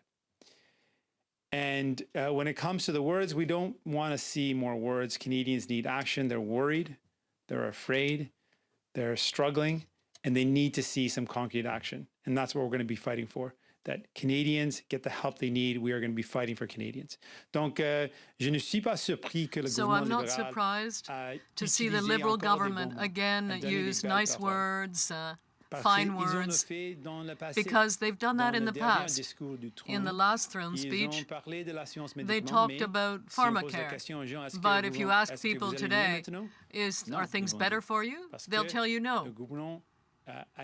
Because the government has a problem walking the talk, connecting their words with action. And what we want to see is concrete action. And now the federal government has a proposal which will actually reduce the support for people who can't go back to work. So I'll put it in a positive light. If the government wants our support, it can do two things. First of all, not reduce support for people who cannot return to work. And second, introduce paid sick leave. If the government wants our support to pass something, we are prepared to pass those measures. But in general terms, what we need are not words, but concrete actions that will improve people's lives. And that's why we will continue to fight for people. And now I'm ready to take your questions. Well, we'll now take questions, starting with questions on the phone. Quick reminder to reporter, one question, one follow-up. Nous allons maintenant passer aux questions. Commençons par les questions au téléphone. Un petit rappel, c'est une question de suivi. Operator, do we have a first question? Thank you. Merci. Just as a reminder, please press star 1 if you have a question. Veuillez appuyer sur étoile 1 pour toute question. And our first question, la première question est de Dylan Robertson from Winnipeg Free Press. Please go ahead. Your line is open. Hi, Mr. Singh. If we're to understand correctly, if you don't get these two things, then you're voting no for the speech. Well, we're going to make we're going to take a lot of time to consider the throne speech and make sure we evaluate it and make a decision around whether we're supporting it or not. But really, what I want to emphasize is that this throne speech, again, is just words. And we've seen this Liberal government use those same words in the past, and it hasn't made people's lives better, whether it's on housing or pharmacare or the environment, frankly. They've said a lot of good things on the environment and then gone ahead and bought a pipeline and missed their targets and not ended the subsidizing of fossil fuel companies. So we know that their words and their actions don't match up. So here's an example of something that we would support. If the Liberal government wants our support, we can make it very clear. If they withdraw their proposal to cut help to Canadians who can't go back to work, if they withdraw that cut and maintain the same level of support to families who, through no fault of their own, can't work because of COVID-19. And we're in a second wave where there might be more shutdowns and people might be forced to not be able to work. So we need support in place for people. That's one priority. And the second, or that's one piece of the legislation that we would support. And secondly, if they put in place paid sick leave, we will support that. Besides that, we are going to look at the throne speech and make our decision, but we are more interested in actions than in words. And this Liberal government has shown that they certainly will say the right things, but they don't do the right things for people. So that's what we're fighting for. And do you feel the government is weighing too much into provincial jurisdiction? And what do you make of health transfers not being committed to rising the health transfers here? Well, in the health transfer, I can say that the Conservative government under Harper cut healthcare transfers massively. And then Prime Minister Trudeau took over and continued those very same Conservative era cuts to healthcare. So those cuts to healthcare need to be reversed. And we've been calling that for a long time. We need to reinvest in our healthcare system. But when it comes to the question of jurisdiction, of course, I respect jurisdiction. But when you talk to a family that's lost their parents in a long-term care home, they don't want to hear excuses. They want to hear that their parents are cared for. They want to know that their elders are being cared for. And so we have to stop getting stuck on excuses, which is what I think some people get caught up on the excuses. We need to actually focus on getting the results for people. And people need help. They need to know that they can afford their medication. And we can get that done. If the federal government, if the Prime Minister Trudeau, if he stops the cuts that he brought in or that he continued that were Harper cuts, if he stops those cuts, invests in healthcare, and proposes a clear path to universal pharmacare, provinces will get on board. It's how we did it in the past. We start, we show the benefits, we show that how it lowers costs for everyone, and it makes it better for everyone, and we will get people that will sign on to the program. Operator, next question. Thank you, merci. The next question, la prochaine question est de Catherine Lévesque de la Presse canadienne. Please go ahead. La parole est à vous. Oui, bonjour, Monsieur Singh. Good afternoon, Mr. Singh. I'd just like you to comment on what you have just said, because we saw that the Premier of Quebec, François Legault, is not very happy with the throne speech. He says that the federal government is interfering in provincial jurisdiction over health care. What do you say to that? What is your comment on that? And the frustration that seems to be out there. I was talking about the frustration of people, the families that I met with. And if someone can look someone in the eye who has lost his mother or his father because of the horrible conditions that existed and continue to exist in long-term care homes, well, those families don't want to hear excuses about jurisdiction. Yes, I recognize and I respect provincial jurisdiction, but more than that, I respect the desire of Canadians to ensure that their loved ones receive the services and care that they absolutely need. And people now have major concerns. They're facing a lot of problems in their lives, and they see levels of government agreeing to work together, and that's what they want. I think we can make progress while still respecting provincial jurisdiction.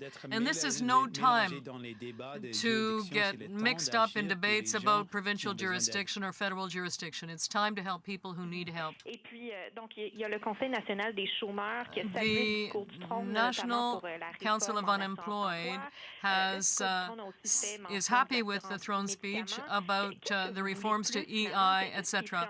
But what more are you asking for?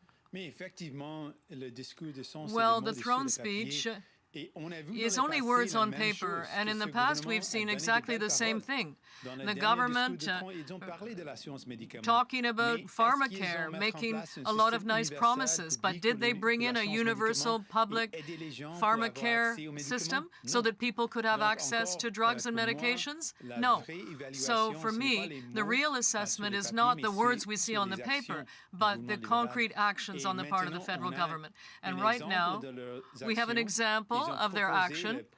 They proposed to introduce a bill, and that proposal will in fact cut support for people. Right now there are people who cannot go back to work, and the Liberal government's proposal will cut that support to them. So for me and for our party, it is absolutely unacceptable to cut support to people in the midst of a second wave of COVID-19. So if the federal government wants us to support legislation and show that their words are connected to concrete action, instead of cutting help to people, they should bring in paid sick leave and keep that support at the same level, and then we will assess what's actually being done. Thank you, merci. La prochaine question, the next question is from Mélanie Marquis de la Presse. Please go ahead. La parole est à vous. Thank you. Good afternoon, Mr. Singh. I have the sense that we're seeing the same film as last December when you voted against the throne speech. But it took you a number of days to announce that. And then afterwards, what we seemed to understand was that the NDP would not be proposing amendments to the throne speech. So could you clarify that? You are proposing two things, but will the NDP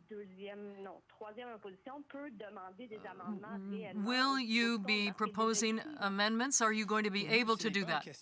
Well, for us, it's not a question of amendments to the throne speech. I'm not concerned about the words in the throne speech. I'm concerned about concrete action at this time. And that's why I'm saying to the government, I'm demanding of the government that it stop cutting support to people, that it not move ahead with that proposal. The throne speech talks about ideas for the future, but I'm more concerned about actions that we can introduce now, immediately, to help people. On one side, the Liberal government talks about things that will help people, but on the other hand, what it's proposing now will have a negative impact on people. So how can we believe in the words we've seen on this page when its actions show a different story? So I think if the Liberal government wants us to believe what it's saying, right now it has to stop cutting support for Canadians and through that legislation ensure there's the same level of support for people and also introduce paid sick leave, because people are working now despite the fact that they may be ill. It's an impossible choice for people to go to work when you're sick or to stay home without knowing how you're going to make ends meet because they don't get paid when they're sick. Okay, I understand all of that, but you didn't really answer my question, Mr. Singh. I'm asking if the NDP can propose amendments during the debate on the throne speech. Yes or no? Well, I did answer, because I don't want to see amendments to the throne speech. What I want to see is an actual bill that will continue the same level of support for Canadians, the same amount of money, and a bill that will also introduce paid sick leave. This is what we have been asking for. We have been fighting for people to ensure that they would have that commitment, and now we want to see that put in place. So for me, it's not necessary to have amendments. What we really need is legislation that will do those two things, that will assure people that they will get the support they need, and at the same time that workers will be in a better position if they have paid sick leave. So I'm not worried about amendments. I want to see an actual concrete legislation put before the House that stops the proposition of the Liberal government, which is to end or to reduce the help that people get that can't go to work, that are impacted by COVID-19 in the context of a second wave. I want to see a concrete commitment to keeping the same level of support and to see paid sick leave put in place. And if that is done, that will be the lens through which we evaluate the words of the throne speech. But that's, for me, the important thing for us as a party. We want to see a commitment to putting this in legislation, not in the throne speech, but in legislation to make sure people get the help they need. We'll now take questions from the room. Nous allons maintenant prendre des questions dans la salle. Jim, from the Canadian Press. Jim Brodscale, the Canadian Press. Hi there.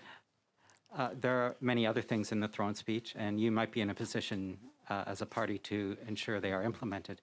Are there other things that you haven't mentioned that you would perhaps encourage the government to actually implement?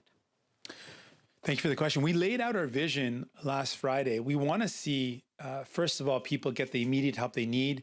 People are worried right now. Numbers are increasing in some serious ways, and people are worried when they see those numbers. They're worried about a potential lockdown. Parents are still worried about their kids going to school. There's so many fears right now. Seniors, our elders, we're still worried about them because the horrible conditions that we saw during the pandemic in long-term care homes. So there's lots of worries for the immediate. But for the long term, when we invest in a future, it has to be one where we're creating jobs at the same time fighting the climate crisis. We have to improve our social safety net. We need to make sure that there is justice for Indigenous people, racialized people. We've seen massive problems with our criminal justice system, and so we need to see those changes. We need to make sure our healthcare system is there for people when they're in need, and so that's universal medication coverage, pharmacare for all, universal pharmacare, also dental care. These are things that we need.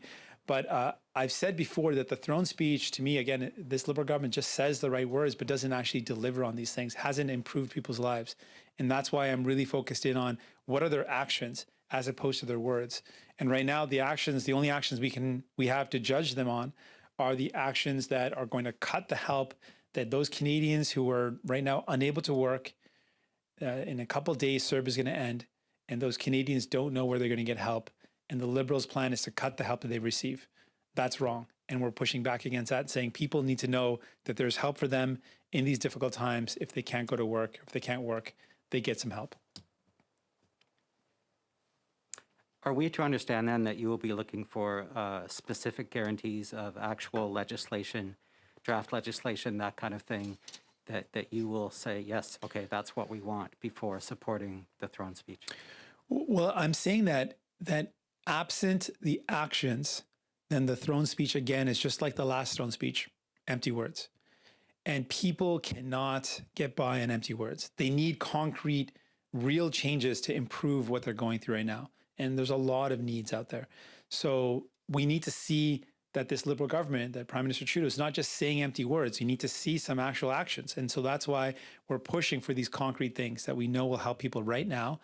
And we know that the Liberal government's actually cutting the help. And they haven't put in place the paid sick leave that they promised to do when we pushed them. So those are two concrete things we need to see so that we can then better evaluate the words in the throne speech. Mackenzie? Hi, Mr. Singh. Mackenzie Gray from CTV. I just want to clarify your position because there are a couple of things going on here. Are you saying that if the Liberals do not guarantee you in a legislative way that they will put in paid sick leave and that they'll bring back a CERB-like program, you will not support the throne speech? I'm putting it in the positive. If the Liberal government is interested in our support, we are making it very clear. There's two things they can do, and we would support it. And if they did these two things, it would allow us to then look at the throne speech through the lens of actual actions that are going to help people. Right now, what the Liberals are proposing is, on one hand, they're saying all these things they're going to do, and we've seen them in the past do that same thing and then not do it. You know, take childcare, for example. They've been promising childcare since like the late 90s.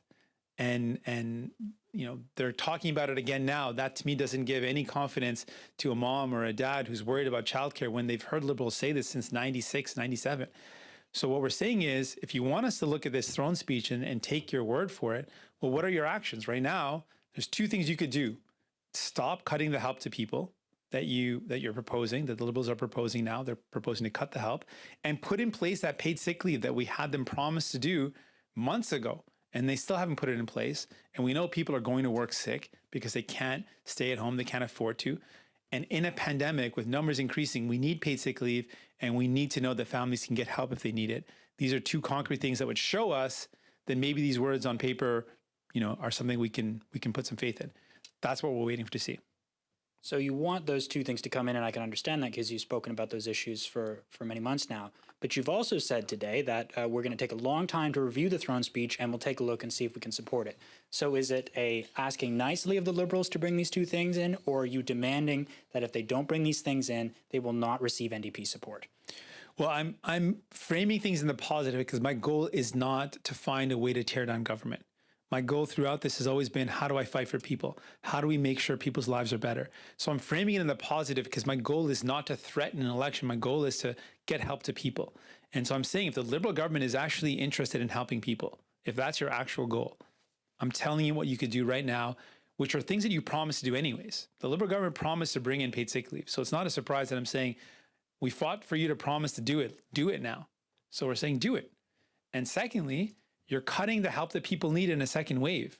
Like, don't cut the help they need. If they want our support, we will support legislation that does these two things. And if they do that, then we could look at the throne speech with that lens that, okay, you know, there is some hope here then. They've listened to us and put in place paid sick leave, and they've listened to us and stopped the cut to help the Canadians desperately need. Maybe we can look at the throne speech and evaluate it with that lens. So that's why we're going to take a good hard look at it. Oui. Donc, pour moi encore, pour être tellement clair. It's so clear for me. My goal has never been to force an election. For me, the goal is to see how I can help people, how we can fight for people. That is our goal. And I'm always ready to fight an election, but that's not my goal. My goal is to force this government to do what's necessary to help people. And specifically, there are two things we've been saying. We've been saying these things directly. If the government wants our support, we're completely open and clear about this. Stop cutting support for people and introduce paid sick leave. And then we can vote for that, we can support that, and also we can look at the throne speech with that lens about helping people and assess the throne speech as being more than just words on a paper. Ashley Burke, CBC News. I understand you want to put things in a positive light here and frame it that way. However, there are realities. If the two other parties don't vote for this, are you actually willing to trigger an election if you don't get those two things that you want? I would put it back on the Liberal government. Like, if they're not willing to stop cutting help to people in a second wave, if they're not willing to back up what they promised to do when we fought for them, fought for paid sick leave so that we fought for workers so that they could stay at home if they're sick. And if the Liberals are not willing to do that, I think they have to answer to Canadians. Like, why would they say and promise to do something that they haven't done? And why would they cut people's help when we're in the midst of increasing numbers in a second wave? So I put it back on the Liberals. If they want our support, we're just saying, do what you said you would do. You said you would put in place paid sick leave because we fought for it. Let's do it. And why would you cut the help to people? I mean, these are basic things. So I say to the Liberals, do these two things, and then we'll support those two things, and we'll look at the throne speech with that lens. But again, it's on the Liberals to do what they said they would do. So you're saying if you don't get those two things, yes, you would trigger an election, but it would be the Liberals at fault. Well, again, I mean, it would be their fault in that scenario, but I'm not looking for an excuse to go to an election. That is not my goal. I'm not going to back down because I'm afraid of election. I'm not afraid, but I don't want an election because I don't think that's going to help people. Right now, what they need is they need to know that there'll be support for families if they can't work. And those who can't work right now need to know that that support's going to continue. That's what people need. I've spoken to people and they're saying we need that. On top of that, we know that there's a lot of workers that are still going to work sick because they can't afford not to go to work. They need paid sick leave. So these are things that people need.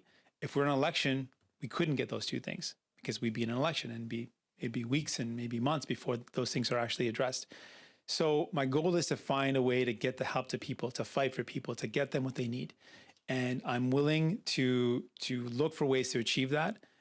And I'm asking the Liberal government to do what's right. And we're going to keep on fighting to make sure that people get the help they need. I'm going to go back to the phone for one more question and come back in the room afterwards. Operator, do we have one question on the phone, please? Certainly. The next question, la prochaine question est de Hélène Uzeli du Devoir. Please go ahead. La parole est à vous. Good afternoon, Mr. Singh. I understand what you're saying about the throne speech and saying that it's just words, but that's the nature of a throne speech. It's not about action, and that's what you will be required to vote on. A throne speech that you cannot amend. It seems to me the question is simple. I don't understand why you can't say whether yes or no in its current form you will support the throne speech. It leaves the impression that you're waiting to see what the Bloc Québécois is going to do. Well, we are giving the government a chance to show that they're prepared to do what is necessary to match up their words with concrete action. And that's why we've been saying that now we're talking about words on a paper that say certain things, but their actions are saying completely the reverse. So that's why I'm saying that if the federal government wants us to support legislation, well, we're asking for these two things, and if it does do those two things to help Canadians, then we can assess the throne speech in the light of those actions. But right now, it's difficult to do that because their actions are the reverse of what their words are saying. And that's why I'm asking the Liberal government to do those two things if it wants our support for its legislation, and then we will make a decision on the throne speech. Yes, but I understand what you're saying, but the actions will come after the vote on the throne speech. So the Conservatives said they would not support the throne speech. We suspect that the BQ will do the same. And so therefore, it rests on your shoulders. And I don't know why you're not able to say clearly whether you will support the throne speech or not. Well, I'd like to correct you because the Liberal government can introduce that bill tomorrow. Because this was a bill that was proposed during the summer. They have an opportunity to introduce it 2 days from now. So we're giving the Liberal government a chance to show whether or not it really wants to support people. It can show that by bringing in legislation either tomorrow or the next day before the vote on the throne speech. So we do have time, and that's exactly what we're saying. The government must show us that it is really prepared to help people, and we're asking for two things: paid sick leave, and second, the assurance that people will receive the same level of support, the same amount of money as now. Radio-Canada, juste pour renchérir sur ce que ma collègue Hélène in the same vein as what Hélène was saying. So, yes or no, will you support the throne speech? Well, we have not decided that at this time. For now, we continue to reflect, and we're giving the government a chance to show, as I said, and so we haven't decided. I think I've been saying this, but I'll say it again. So we've not decided yes or no on the throne speech. I'm saying that we need to see some actions to back up these words. And the actions that we want to see are on two specific things that the Liberal government has talked about. And one of them is to stop the cut to help to Canadians, stop that cut. And secondly is we need paid sick leave because workers are struggling. Ici, les libéraux vous disent non à ça. If the Liberals say no, what will you do? Well, that will show us that, as we've said before, will you vote yes or no? Well, they will just show that the throne speech is just words on a paper, and we will reflect and evaluate. But again, it's a question of what I want to do. I want to fight for people, and I want to see how we can do that as a party, and we're giving the Liberal government an opportunity to do what is necessary to help people. I'm asking you whether you will support the throne speech or not. Well, we will let you know when we've made a decision on that. We will advise you. Good afternoon, Mr. Singh. Jason Unraw, freelance. The country or the government has taken on incredible amounts of deficit spending. We're at $343 billion because of related pandemic economic closures. How much more can the country incur, and future generations of Canadians be burdened with before the cure becomes worse than the disease, and we need to have another, way forward? I'm very worried about living within our means. But for me, there is no option to cut help to people when we're going through a difficult time. Because what's going to happen is if you cut help to people in a time like this, it's going to hurt. And that pain is going to have a massive negative impact. So what I think we need to do, and what we've been proposing is, instead of asking working class people who have felt the pain of COVID-19. If you're watching us on CBC Television in the Maritimes, your local news starts in just a moment. You can keep watching the NDP's response to the throne speech on CBC News Network, and we'll carry the Prime Minister's address to the nation at 7:30 Atlantic time. See you then. During this pandemic, I'm talking about Amazon and Walmart and Netflix and Facebook. So we believe that those who have profited should pay their fair share, that we need to close down offshore tax havens where companies in Canada make profits here and then hide their money overseas and don't pay any taxes here despite profiting in Canada, that the companies that have made massive profits during this pandemic that also pay virtually no tax in Canada should pay their fair share. So there's ways to look at revenue that goes to the wealthiest, the ultra-rich, those at the very top. And yes, a wealth tax, something that the Liberals aren't going to do because they can't even say. They talk about taxing wealth, extreme wealth inequality. How do you tax inequality? We have to tax the massive wealth. And that's what we're proposing that we do. Those who got fortunes of over $20 million should pay their fair share. Companies that make profits here should pay their fair share. And no company should be able to make profit here and then hide that money overseas and not pay their fair share. And while we're on the subject of, a cash crunch and perhaps running out of space to incur more debt, I mean, how prepared is your party to enter a general election at this stage? Can you afford it? And is this affecting your decisions going forward with respect to supporting or not supporting the government? Yes, we can afford it. But again, it's not my goal. I'm not looking for a way to go to an election. I'm looking for ways to fight for people. So we will not back down if it comes to it, and we will fight an election, and we are ready to do so. We've shown in the past that we've been able to fight an election with far less resources than the other parties. But again, it's not my goal.